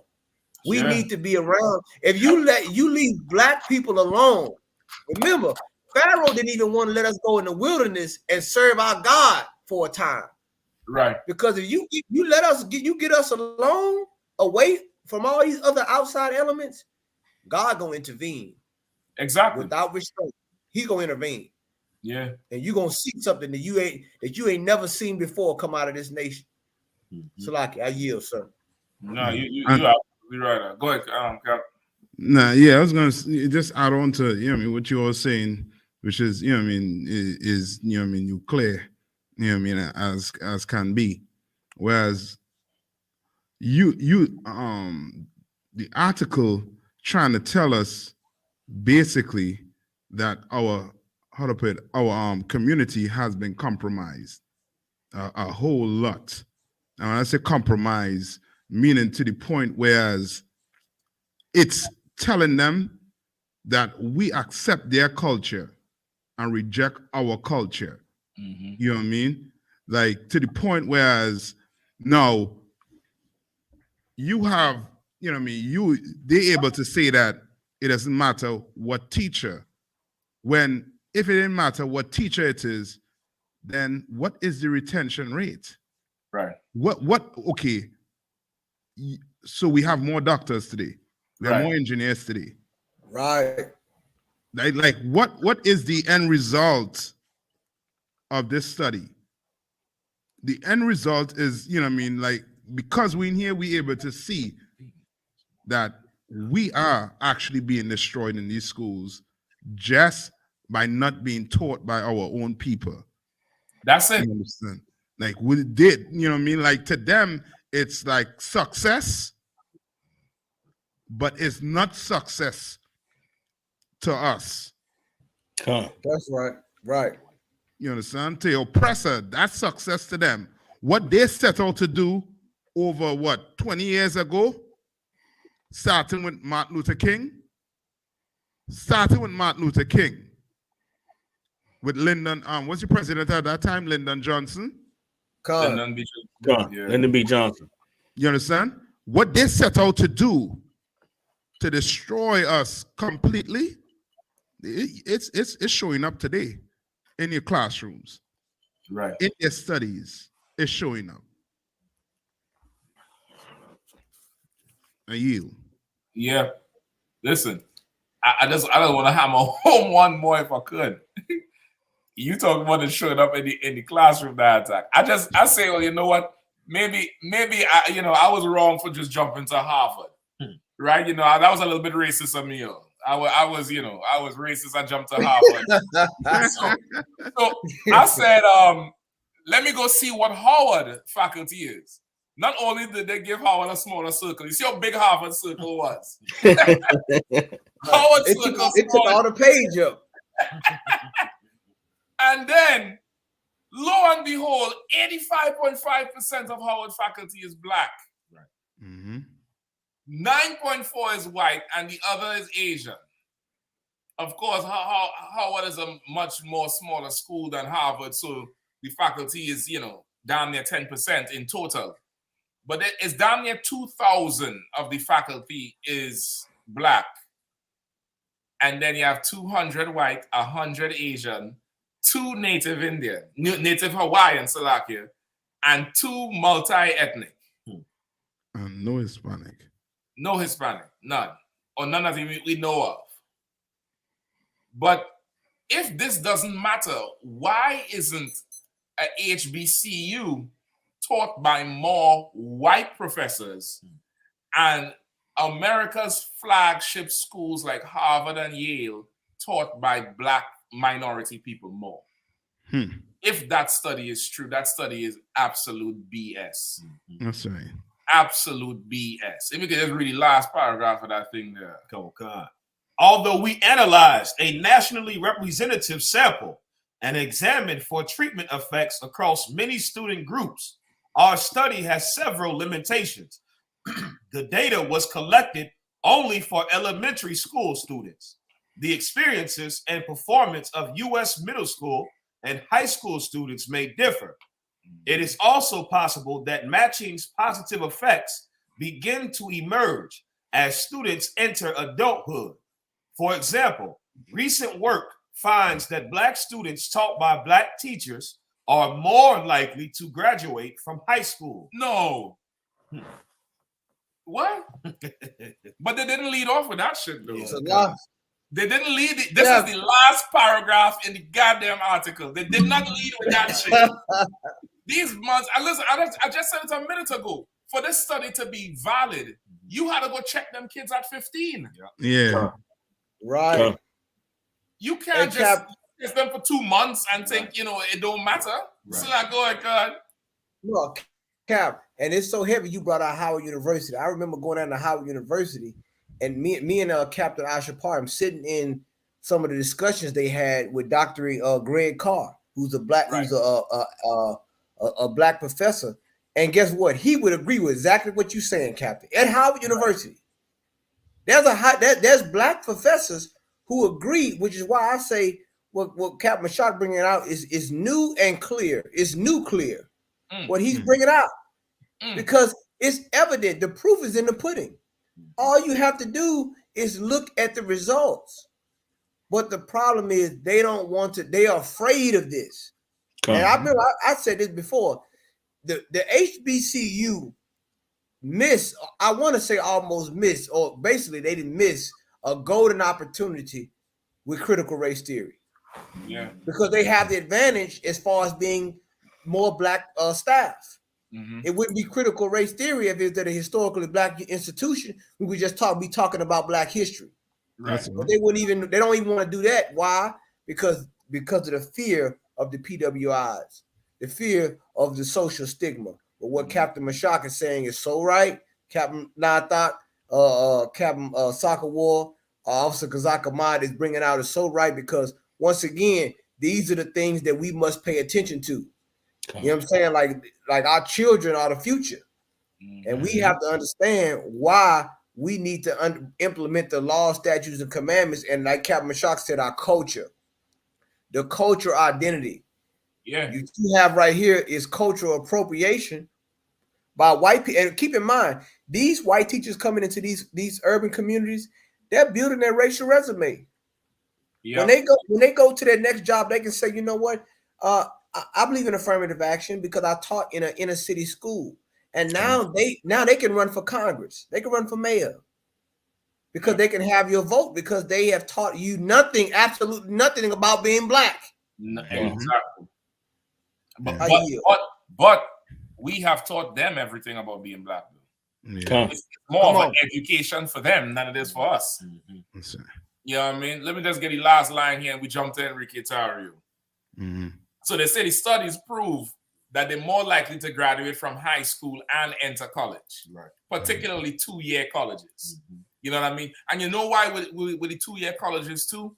Because culture, understanding the culture of black people, the financial commitment with the 4-year is that's a burden when you could just go to what they call a community college or a 2-year college or JUCO. That's one aspect. The 2-year colleges also still damn near outside of the dedicated institutes that popping up. The 2-year college is the last frontier for a curriculum for a trade. You understand? The 2-year college is the last frontier outside of the mechanic school or the plumbing school. The 2-year college is the last frontier for a trade. Culturally, a black teacher might say, why don't you go do this? You have your whole life ahead of you. Go spend 2 years, learn this. You'll come out, you'll feel what college is like. You'll have some credits under your belt. You ain't going to be financially in the hole. And then you could go anywhere. When somebody talk to you like that and lay it out to you, you want to do something versus some oppressor challenging your intellectual ability, shaming you because you can't afford to go to some 4-year-old college and pressing you about some old liberal arts or some dumb shit you'll never use. You get the point. It's important to have that. Let me just get the last piece here. Go ahead, Kazak. Long-term studies are needed that evaluate matching's benefits. Additional studies are also needed of the potential benefits for students attending schools in the U.S. South. Preliminary work finds that matching's effects may be specific to whether teachers attended historically black colleges and universities, regardless of their race or ethnicity. Which is the same thing I'm saying. You need this as a long term. And they introduced something that I didn't even think about. They introduced the whole thing to see if teachers, for students attending schools in the U.S. South. Like that's a whole other thing. Like you could have black teachers in the classroom, but you come out there and you on a plantation. You know what I mean? Like it's so much going into the education and to trivialize it with some multiracial shit to give some Sally some goddamn job, which is all this is about. Giving these damn oppressor women jobs. You know what I mean? Before the civil rights, if she had to stay home and let her husband come home drunk and beat her in the face and all that type of shit, we didn't have to deal with that nonsense. But now with all this integration, you got to find a job for her. That's right. You got to go find a job for her, and a job for her means our brothers and sisters can't educate our own people. Right. You remember? I wonder if Kahan was there. But now, in fact, I know you remember the dude from University of Alabama. Came up in DC and he said, I'm in a black school in DC trying to help your people. Remember at camp? I forget his goddamn name, boy. Good night. Oh man. He had a good white boy name too. A good white boy name. He came up and battled us, and that how he is making a difference because he's in the inner city teaching black kids math. And he said, I'm helping your people teaching them math. Yeah, I think so. He was a young white boy. Yeah, young white boy. Oppressor. Young oppressor and his friend, and they try to battle us on John 3:16 first. Yeah. And then he something Duper, Austin Duper. That's his goddamn name, man. Austin Duper. I'll never forget that damn name. He trying to dupe everybody. Same thing. You saying, Kahan? After he done do his little internship in the jungle school, right? He's going to put that on his resume to run for some kind of senator or councilman. So I'm waiting till I see that Austin Duper name appear on CBS News at 9, and I'll know, boy. Listen, Austin, you remember me? Go ahead, No, what you're saying is so right, which is why all our brothers and sisters that are listening, man, you need to like and share this video and specifically share it with black educators, man, with people that are going in to teach our children. They need to see this video. They need to see what Captain Mashak has brought out in this article, man, Captain Nathak and Captain Sakwa and Officer Kazak Ahmad, because this is important. And I want to just say one thing too. Someone brought out earlier about the Ukraine. I think it was Kazak Ahmad. There's an article right now where Ukraine is trying to get back the orphans, the Ukrainian orphans that Russia took in. They don't want them to be educated by the Russians during the war. These are kids that the Russians have took over. They have absorbed through the war. And they don't want the Ukrainians do not want these children to be taught by the Russians. And listen, Kahan, listen. Can you imagine that? These is white people with another group of white people. Exactly. Yeah. Right. And they don't want, and no, this is crystallizing the point. I'm glad you brought it up. The only difference between them two people is the culture. Right. And they don't want the culture mixing. Yep. How much more is it when you take black teachers out the damn class and put some Asian or some East Indian or some white oppressor? Right. That's the culture plus the race. Come on, man. Right. And Cap, correct me if I'm wrong. I hope I ain't going too deep. Come on. You know what I mean? But Commander Gen.YAHANNA used to always say it at camp when it comes to the different gods, like every nation have their god. Right. You understand? Yeah. But who? But black people. What else? You understand? Right. Like we serving their god, the oppressor's god. Like it runs, to the point whereas you start there, you have a bad recipe for a culture that's going to be destroyed or eaten up or taken away from you. Yeah. You understand? So now you in school and you serving their God. Yeah. You learning their history. That's right. From their point of view. That's what I mean. Like from their point of view. Not only just learning their history, but the little nuances in between the lesson. Yeah. Like the voice inflections and the size and all them things is education. Right. And the child is picking up these things. They'll talk about George Washington with vigor. Yeah. And George Washington and Lincoln and so. Well, Malcolm X, he was a little extreme. That's right. And just the tones and shit. They're gonna learn all of that. So you're right, It's so much little things in there that you can't take for granted. Yeah. Go ahead, Salaki. You can't even, you know what I mean? You can't even serve your own God, which lets you know, you know what I mean? You starting off, you know what I mean? You starting the race, you know what I mean, with, you know what I mean, without spikes. You're barefooted, you know what I mean, in a race where, you know what I mean, other nation running with spikes. Right. You know what I mean? You don't have the equipment necessary. That's a lot of Cap. Cap, I see why I gotta get up to DC, man. I get to a camera there with DC with y'all, man. Cause I mean, you hitting on these points, man. It's certain topics only hit right in DC. I'm sorry. Certain topics they hit right in the nation's capital. Listen, I want to throw every library book I can out in the street in the middle. You gonna read that? Make sure you run the red light. Listen, I always say that I thank the Lord for this COVID act because I got to see what the education system was like for a good year and a half. I sat there and listened to all kind of bullshit coming off of that damn computer. And I said, you know what? In true Benjamin fashion, I'm gonna do this shit myself. God damn. I mean, shit. Like they really stealing from us by trying to put these people in. You know what I mean? Listen, if I could, go ahead. I just want to throw one thing out there, sir. Just having this discussion and hearing you all speak made me think of when I was young growing up.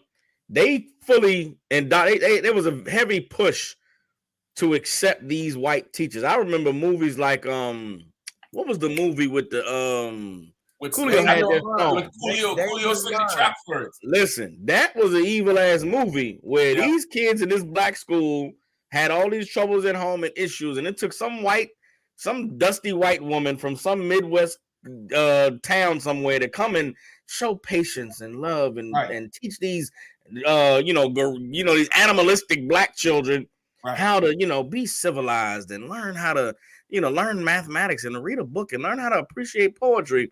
That type of indoctrination is what led to where we are now. You know what I mean? It was a heavy push back then for, to accept these people. They just want to help and they just love and they just care. And it's an evil ass disgusting thing. So like, it just made me, having this discussion made me think about that. So like, brother, listen, you so right. And that's the other aspect of it. We're looking at the effect on the child. We ain't looking at how much of a superhero these oppressors feel like. Going into this level 2 danger school, metal detectors, they probably be tweeting like they, in the middle of Iraq in the war, taking selfies. Yeah, look how many class here. Over here with this GD, this Crip Superior, he over here. And over here, this hot girl summer over here. Yeah. Wish me luck, y'all. Tweet. They probably be feeling so much like, Superman. Yeah. It's like the Peace Corps. Hey, like when we look at the movies like you said, that Dangerous Minds, in comparison to the movie like Lean on Me with Joe Clark. Yeah. Like it takes a man and a woman that really cares for her people to fix our children. Because remember the general always brought this out. He said only a black man can fix black people. Only a Hispanic man can fix Hispanic people. A Native Indian man can fix a Native American Indian people. Like this right here, like our solution is us. You really, in actuality, you looking at the solution when you look in the mirror. Yeah, that's right. When you look in the mirror as a black, Hispanic, or Native, or you consider First Nation people or Latino people, you are looking at the solution. If you absorb what God has laid forth in front of us, man, like it's just so heavy. Like this article, like so many other articles that the UPK unpacked, is a revelation for our people. It's a revelation. It's a lesson for our people to learn. And that's why we encourage you to share this video, especially with educators, future educators, people that's in the educational system, because a lot of them are reaching out to us. A lot of them is getting in contact with Commander Gen.YAHANNA. Because in order to replace a system, you have to have a system. Right. And that's what we're building in the I.S.U.P.K. We're building a system to in essence to brainwash, because our children they're brainwashed of all this indoctrination. They need to be clear, need to be renewed of the mind, like the scriptures say, so they can grow and shine bright, so they can know what their purpose, not just a career, but a purpose. What is their national purpose? Because it's not enough to have an individual purpose. Your purpose should be tied into what you do nationally for your nation. Otherwise, you're just a slave. Yeah. Listen, I just want to shout out Terry Cinder. He's a funny dude. He said, we were talking about the Ukrainian thing. He said, "Are you Ukrainian? I'll be a monkey's uncle." That's right. Oh man, go ahead, brother. Listen, I don't know what else to say. That's funny as fuck. Hey, let's get some Enrique Tario. Hey, look crazy. Let's get some Enrique Tario real quick before it's time to roll out. Oh God. DC police lieutenant delivered pre-January 6 tips from Terrio to Capitol Police. Say it again. DC police lieutenant delivered pre-January 6 tips from Terrio to Capitol Police. And we ain't talking about service tips. You know, when you go to the restaurant, right? You leave a tip. Terrio was leaving the whole plan, right? According to the damn prosecutor, right? He was snitching. Listen, well, that's what they would. He paints himself into a corner because the article gonna bring it up. At first, they try to make it seem like the lieutenant was giving Terrio too much info on the investigation on the Proud Boys, but now the defense for the lieutenant coming back and saying, "Nah." Terrio was giving him a ton of info and has the text messages to back it up. Damn. Yikes. Good. Come on. In the weeks before January 6, 2021, Proud Boys leader Enrique Terrio shared information about his group's planned activities with a DC police lieutenant, who then passed it along to top intelligence officials at the U.S. Capitol Police. Terrio's attorneys indicated on Wednesday. Sabino Jarigui, Terrio's lawyer, said he hoped to show jurors messages between Lieutenant Shane Lamond and the Capitol Police Intelligence Unit's director, Jack Donahue, that passed along information Terrio had provided. His comments amid the seditious conspiracy trial of Terrio and 4 other Proud Boys leaders were meant to blunt the suggestion by prosecutors that Lamond, a 22-year veteran of the Metropolitan Police Department, routinely passed along sensitive investigative information to Terrio. Right. So really, what they were saying is they was jamming this lieutenant. They was really putting him I'll get one of them good old oppressor phrases. They had him bent over the barrel. They put him in a pickle. He was really in a pickle about giving Terrio, he was dropping it on him from what they have on them for the investigation. Right. So that means they'll know how to move. Right. You know what I mean? They'll know how to move. They'll know how to do this, that, the other. Right. Go ahead. The messages were the latest twist in the trial on charges that Terrio and 4 other Proud Boys leaders conspired to violently prevent the transfer of power from then President Donald Trump to Joe Biden. Right. So now they're saying this cop was helping them. That's how they're trying to jam him up. The cop's lawyer coming out and saying, no, it wasn't a one-way. It wasn't like Terrio played the lieutenant. The lieutenant has a ton of info that Terrio was giving them about the whole plan, the whole thing. He was the informant. Commander Jan6 called it. Yeah. Called it. Yeah. I mean, soon as the thing down there happened, and they like, he's the informant. That's right. The proud and he don't right. understand. He playing a game, you know, between two of these damn oppressors who are the wolves, and he's the sheep. He's the lost 12 tribes. Easy cheese in the middle. Man, he gonna get string up. He gonna end up on a pizza. He keep going on. He gonna be melted on a pizza. He keep going on with this thing. Right. Yeah. Anymore? Okay. Terrio, because of his arrest, was not in Washington during the riot, but he remained in contact with other leaders. You remember? And I remember they arrested him for pulling down a Black Lives Matter flag from a church on 16th Street. Yeah. And 16th Street is just blocks away from the Capitol, blocks away from the White House. And they, you know, they say how, you know, it was damaging property that wasn't his, and he got locked up, so he wasn't there. It sounds like they pull him out, Jay Reed. Yeah. I was calling Ricky Tario Jay Reed. You ever see that movie Into Deep? You ain't no cop, Jay Reed.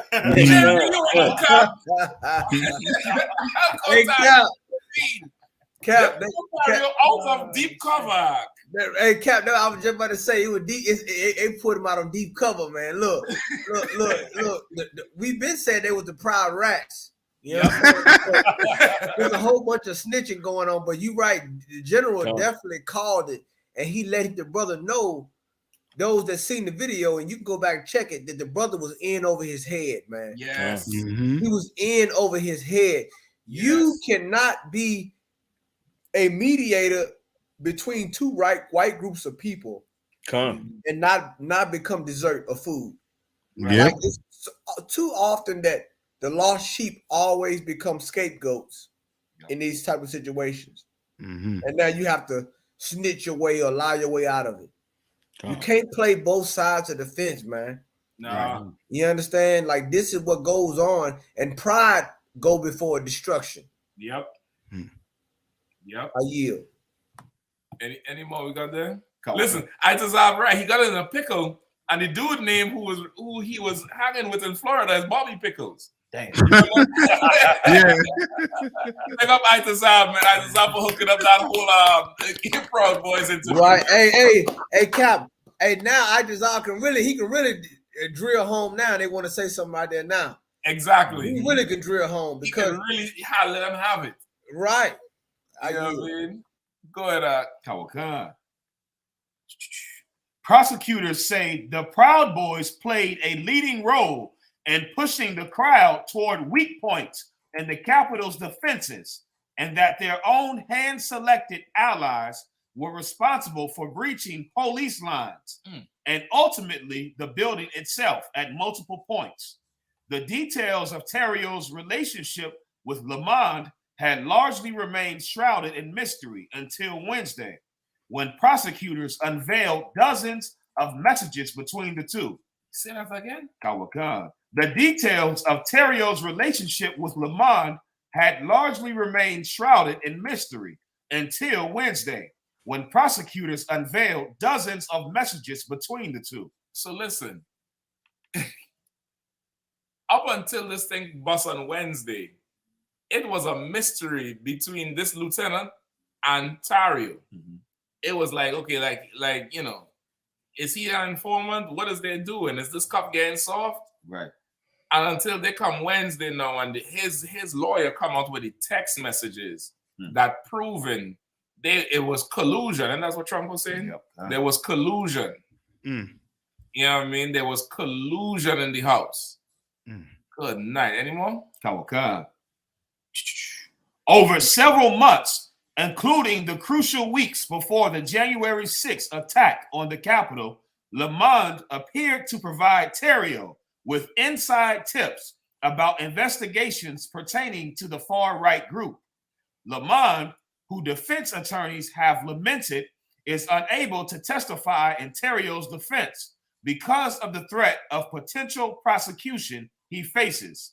Repeatedly sent messages on encrypted platforms to Terrio in the weeks before January 6th, and even tipping off Terrio to his impending arrest for burning a Black Lives Matter flag at a pro-Trump rally in Washington in December 2020. Now, come on, man. He get the tip off For what? For free? No. He definitely was the informant, and Commander Gen.YAHANNA told him. Right.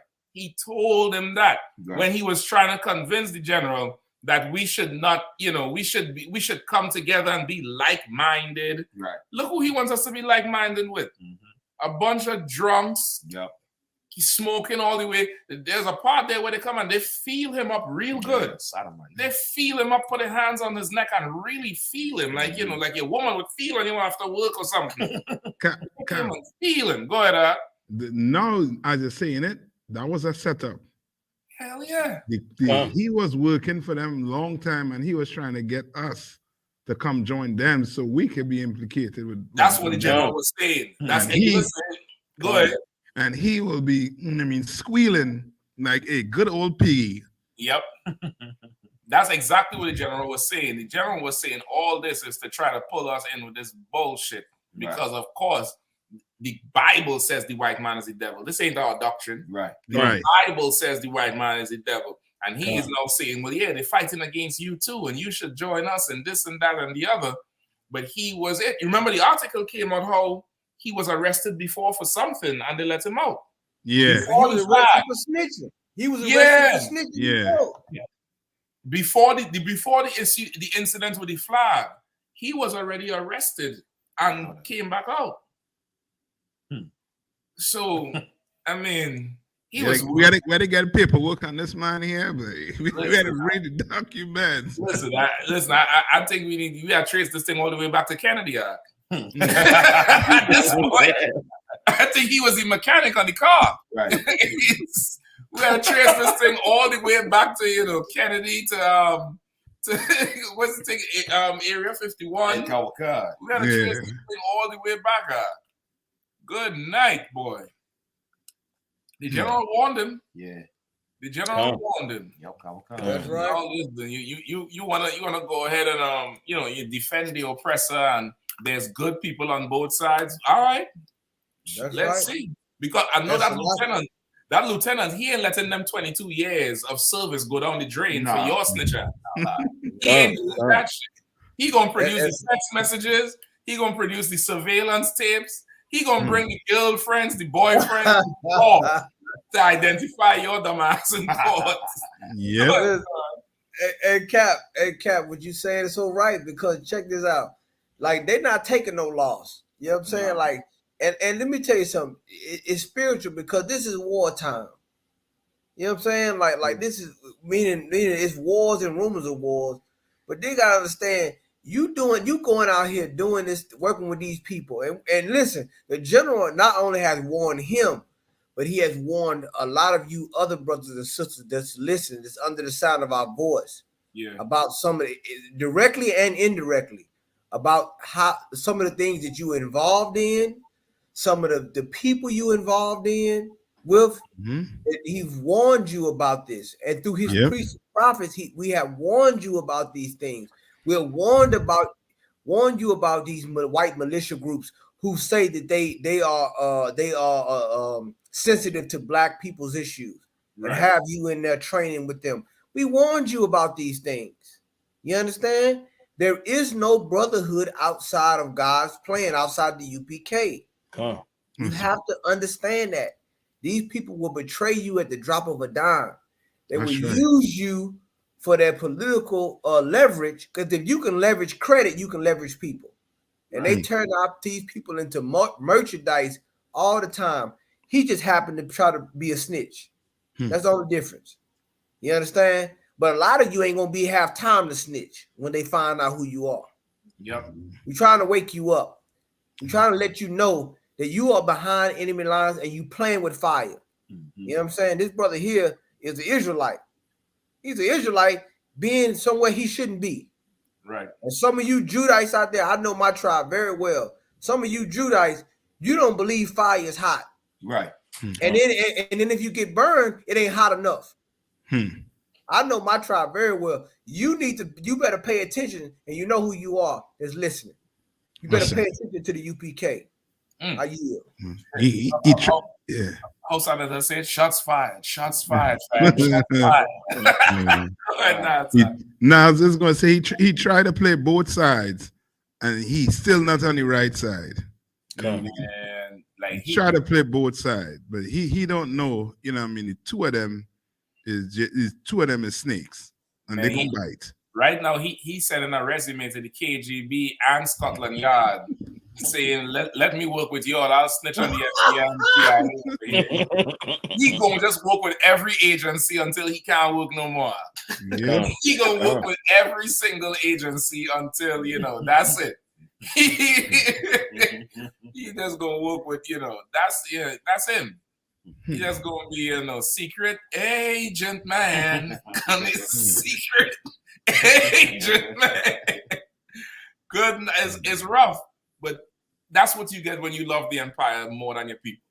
Because I remember, those of you who ain't never seen the interview, it's about 2 or 3 times the general interviewed him. I think his very first interview after being locked up was with Commander Gendron. This was before CNN. The CNN we saw. Commander Gendron interviewed him first. Again, big up I.S.U.P.K down there in Florida. Right. That damn interview. Commander Gendron interviewed him first. And that's when the big media houses realized they could get to Enrique and went to interview him. But he came on there and interviewed with Commander Gendron first before everybody else. Way before everybody else. And the general told him, and I think that's when he found out he was Manessa, that his father was Cuban. Right. This is the interview here, the very first one. He find out this brother is a Cuban, and he asked him about it. And the brother got damn near baffled because the general said, what about the Cuban people? Who these Italians and everybody else oppressing and Castro try to fight for? And he's like, well, Castro was bad. He said, well, Castro doing the same thing you trying to do. Right. Castro trying to fight for his people. You say you fighting for yours, so how could he? I mean, the big brother got an awakening. Yeah. Exactly. But he when they put him in the van and lean him back and bring that whole keg of water over him with the towel over his face. He say, all right, I'll go through with it. Damn you. He spit that water out. Yeah, I mean, it's going to be rough for him, man. He gonna have to hurry up and snitch. Yep. Had to hurry up and get him the kit and the caboodle. He ain't gonna have much longer with this thing here. Imagine his name is in the news, and not any one of those people who stormed the Capitol, like how he did. Right. So he wasn't even there. Go ahead. And you right, Captain. Like the Commander-in-Chief himself told him, like he's the fall guy. Yeah. Like they even the people that's next to him on that podcast, what are their names in the Associated Press? Right. Why are they co-conspirators? These are things that our people. He could have took all that fight for like to help his people back in Cuba, in Manessa. Like we need all hands on deck. You know what I'm saying? We in a full spectrum assault from every tribe. Every tribe has similar issues and things that we need all the strength and fight we can get to withstand this man, to withstand the oppression and the evil that's going on among us, man. We are all hands on deck, and he gonna go join somebody called a group called the Proud Boys, who care nothing about his people, and now he's forced to. We're gonna go ahead and rat now, like he's been doing. It's a crying shame, man. Don't be like this cat. No, for all our brothers out there, man. No, I yield. No. Any more in the article? What they say, was it? Yeah, come on. I don't know where the hell the thing going. It says, prosecutors emphasized that this wasn't a typical relationship between an investigator and an informant or a cooperating source. It wasn't a regular CI, right? It wasn't the I.S.U.P.K and it wasn't CI7, right? This was a different type of confidential informant. It wasn't the typical relationship, right? Yeah, because normally if an informant, he come and he do the paperwork, you know what I mean? But this Negro here, They had to add volunteer next to informant. he volunteered to be an informant. You know what I mean? It's crazy. He's snitching on both sides. Yeah. He's snitching on the Proud Boys and telling the police what the Proud Boys doing. Yeah. And then going to the Proud Boys and telling the Proud Boys what the police doing. Right. Double agent. like how much talking can you do? Shut your mouth.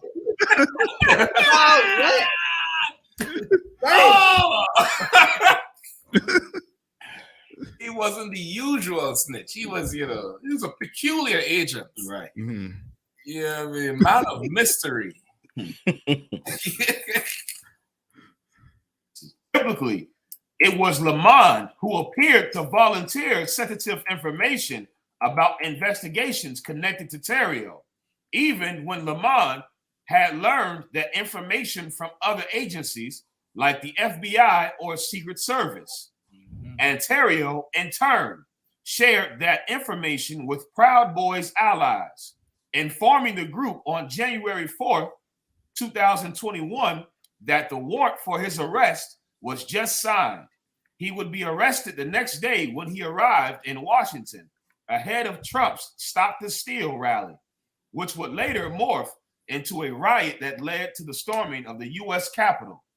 That info stays here, Terrio told allies in one private chat. The relationship between Terrio and Lamont has been an enigma. Defense attorneys have pointed to it as proof of Terrio's close relationship with law enforcement and his willingness to give police departments a heads up about Proud Boys' activities. During his own testimony to the January 6th Select Committee, Terrio alluded to his contacts with the police, indicating that he coordinated his group's movements in December 2020 during a large pro-Trump rally. I coordinated with Metropolitan Police Department to keep my guys away on these marches, to keep them away from counter-protesters completely, Terrio said. I would say, hey, I want to march to the monument. And they tell me, hey, there's counter-protesters between where you are and the monument is. And I'd be like, okay, I'm not going to march over there. Well, march in the opposite direction. But he didn't specifically identify Lamont. In their own January 6th committee interviews, Donahue and his deputy, Julie Farnham, described coordinating with Lamont, a top intelligence official with the D.C. police, about potential threats. Listen, you know, they're airing him out to dry. Yeah. Because they're trying to say now, okay, he was telling the Proud Boys what the cops was doing all the time. Yep. They now coming to say he was telling the cops about the Proud Boys to take away his support on the outside. Right. They're cutting him off at the knees. Yeah. They arrest him and they're dropping him back on the block with no handcuffs, sitting on the front seat. And the cop waving. See you next week, all right, Enrique? Right. You have any more? You have any more info? I'll pick you up next week. Yeah, remember, tell me about that thing you was telling me about John. If I could, sir. Meanwhile, them other cats is doing time. Them other cats is going to jail. Because on his testimony. That's what I'm saying. So like, right. Oh man. Yeah, well, such is the life. Listen, man. That's the Proud Boys will be boys. Yeah, man. That's why you need to come to the Lord's Passover. That's right. Yeah, I mean, you gotta come to the Lord's Passover, April 1st, 2023, Raleigh, North Carolina, the Raleigh Convention Center. That's right. Because there will be no collusion down there. Yeah, I mean, the only collusion going on, the only informant I want going on is to let me know when that lamb is ready. When that lamb is ready, there'll be collusion between the bread, the lamb, and my mouth. That's right. There will be full cooperation with high intelligence up here. That's bread and that lamb. That's right. And the bitter herbs. And the bitter herbs. Yup. But Enrique, you did not listen. That was the Lord telling you walk away from that shit. You could have confessed the whole thing there on the general show. And asked the Lord to be with you. Hey, Cap. Come on, man. Cap, he could have told us if you gonna look, you could have just spilled it all on the Black Watch. We could have just told us all That's what's what I'm going saying. on. You know, instead of stop the steal, it'd been stop the squeal. And we could have told all everything you wanted. You could have told it all on Black Watch because, like you said, Cap Mashah, we interviewed him first before CNN. Yeah. CNN interviewed him after they saw our live podcast on Black Watch by yours truly, the I.S.U.P.K. under Commander General Yohanna, man. Listen, That's right. Listen, he gave a whole new meaning to the Bear Pigs. Oh my goodness. Damn. It's rough. It's rough. I don't think he's gonna survive that. They're going to press him out. They're gonna press him out. He better just start talking about all the cops who was involved for January. Yeah. Better start spilling it and saying who opened the door and who let them in and who was off duty. That's probably the only way he could, get some sort of retribution. And of course, contact Vladimir. Let Vladimir send a ticket to Moscow the day after. Cap. It's like, and Cap, what you saying? He knows because they had coordination with those cops and those police officers at the Capitol. Like once again, they scaled that area and they knew exactly once again to know the strong points, the weak, and they knew where the congressional offices were. Those congressional offices are not marked where you can see Nancy Pelosi. You can't just walk into Nancy Pelosi office. Yeah, you gotta know what that is. Rooms in that Capitol. They knew he knows who's who and he knows who's a part of it. And trust me, they probably already got getting down to the nitty gritty already after they did an internal investigation. But you're so right about that, Cap. Go ahead. Now I was just gonna say, if they got the text messages between him and this officer, then they definitely had the text messages between that officer and the other officers. Like they know exactly who was in on it, who was on the inside, who was coordinating with the cats on the outside. If they know that this officer was telling him, "Hey man, it's counter protesters over here," then you got to know that they have the text where the officers were saying, "We've cleared out this zone right here."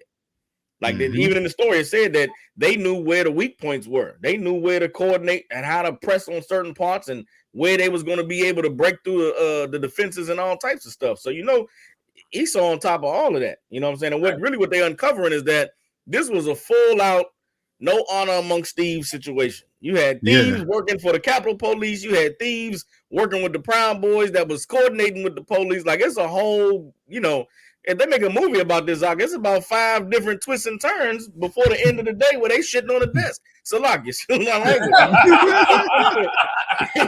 whole bunch of espionage. You know what I'm saying? It's a whole ton of who crossing who just to get in there and Nancy Pelosi's desk and take a number 2. You know what I'm saying? It's incredibly insane, and that's the oppressor's culture. You know what I'm saying? That's their way of revolution. So like it.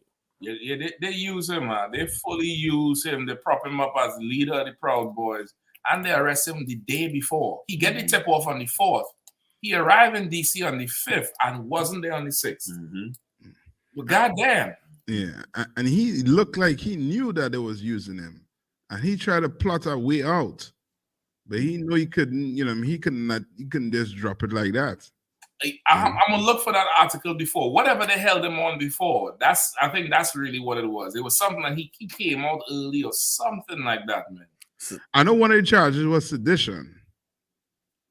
Okay, is that related to the January 6th or that was from before? No, I think it related to January 6th. Okay, I think he had something before where they said he was one of their informants before.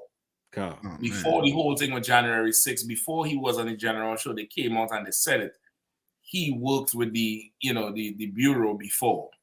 So they removed him just right up until the momentum is there where they're gonna just come in the truth, man. Don't try to be no hero. That's right. Just come into the truth, come down to the Passover, eat some lamb, eat some bread, drink some wine. Pay a Passover fund, $200 per person for every person 17 years and over. Come down there, we're gonna do the lamb slaughter Wednesday. We're going to do the Black Wall Street Thursday. We're going to do the slave plantation Thursday. Thursday night, all black party is going down. Rap concert, everything locked, everything legit. We're going to have a time. Friday, the kids party. Friday night during my Hyman's class and the live jazz band right after. And Saturday, big day, Passover, 5 p.m. Raleigh Convention Center, and the baddest venue you ever seen in your life. Sunday, Feast of Unleavened Bread. Do not short the Lord. If I could just get 2 scriptures. Let me get, here's one for now. Deuteronomy 16 and 16. Feast of Unleavened Bread is part of the, it's damn near part of it. It goes hand in hand with the Passover. Remember, they thrust us out of Egypt. Damn near kicked us out.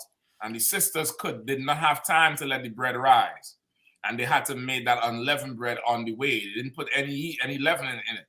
Right? And this is part of the feast we have to honor. Go ahead. Deuteronomy chapter 16, verse 16. 3 times in a year shall all thy males appear before the Lord thy God in the place which he shall choose. And this year he chose Raleigh Convention Center, man. Go ahead. And the Feast of Unleavened Bread. The Feast of Unleavened Bread is one of the 3 days all males must appear. Everybody has to go to the Passover. That's a given. But that unleavened bread, you must appear, man. You have time still. Tell that damn oppressor he'll see you on Tuesday.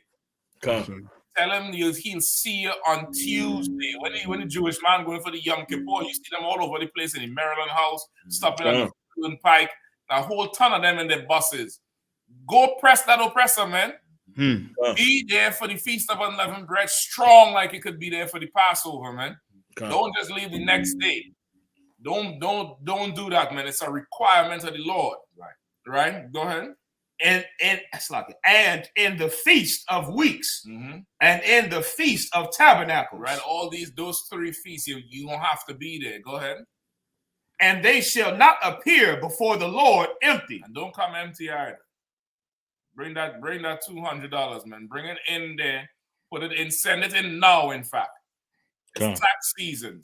Before you buy that lemon that's not going to make it to Raleigh, dummy, just send the 200 in so we can send somebody to pick you up on the damn highway. The T-shirts are sticking out the back of the back window so nobody don't hit the damn car. Pay that Passover fee, man. That's right. Do it honorably and manfully. That's right. Before you make her pay off them credit cards, man, she ain't gonna die one more year. Them credit cards ain't get paid off. Pay that Passover fee, man. Pay it. Send it in. Send your tithes in, and be down there at that Passover, man. Lord Allah, we see you all there next week Saturday, or at the Passover, or sooner. That's Just right. don't be like Enrique. Right. You know what I mean? Again, you know what I mean? Big up, everybody for coming to Israel, giving us the platform to rock it out on Saturday night. You know what I mean? That 9 o'clock, Captain 9 o'clock, aka Passover, aka Mr. Pusak. Right. Yeah, himself. We are Captain Kahan holding down, the whole south. Mississippi, Alabama, everywhere else. Captain Stack G holding down Memphis. You know what I mean? By way of DC, by way of Philly, by way of everywhere, wherever he is, you rock the whole truth out. That's right. We're gonna rock the whole thing out. Of course, our officer Kazak Ahmad always rocking with me in DC. That's right. Always there, right hand, real strong. Right. You know what I mean? Yo, see you all at the Passover, man. I'm right. That's it. Shalom, Israel. And when I mean Israel, I'm talking about the Black, Hispanic, and Native Indians. The Lord's 54th annual Passover is going down again this year, sundown, April 1st at 500 South Salisbury Street in Raleigh, North Carolina at the Downtown Conventional Center. It's got enough room for all of us. The Lord's 54th annual Passover. Last year, brothers and sisters showed up from all over the world, rocking ancient garments and glorious apparel in order to serve the Most High in Christ. Now, it's that time again. Commander General Yohanna's putting out the decree for all brothers and sisters to show up sundown, April 1st in Raleigh, North Carolina. Join us at the Sheridan in Raleigh, the hotel right downtown. It's at 421 South Salisbury. The Passover is right up the block at the convention center, literally within walking distance. Make sure you pull up. Make sure that you do your due diligence because rooms are are going fast and they are limited this weekend. You understand? We have months in advance of preparation. Do not wait till the last minute to get your room. The Lord's 54th annual Passover, Saturday, April 1st, in Raleigh, North Carolina. Join us there. It's about time, sending curses to them enemies.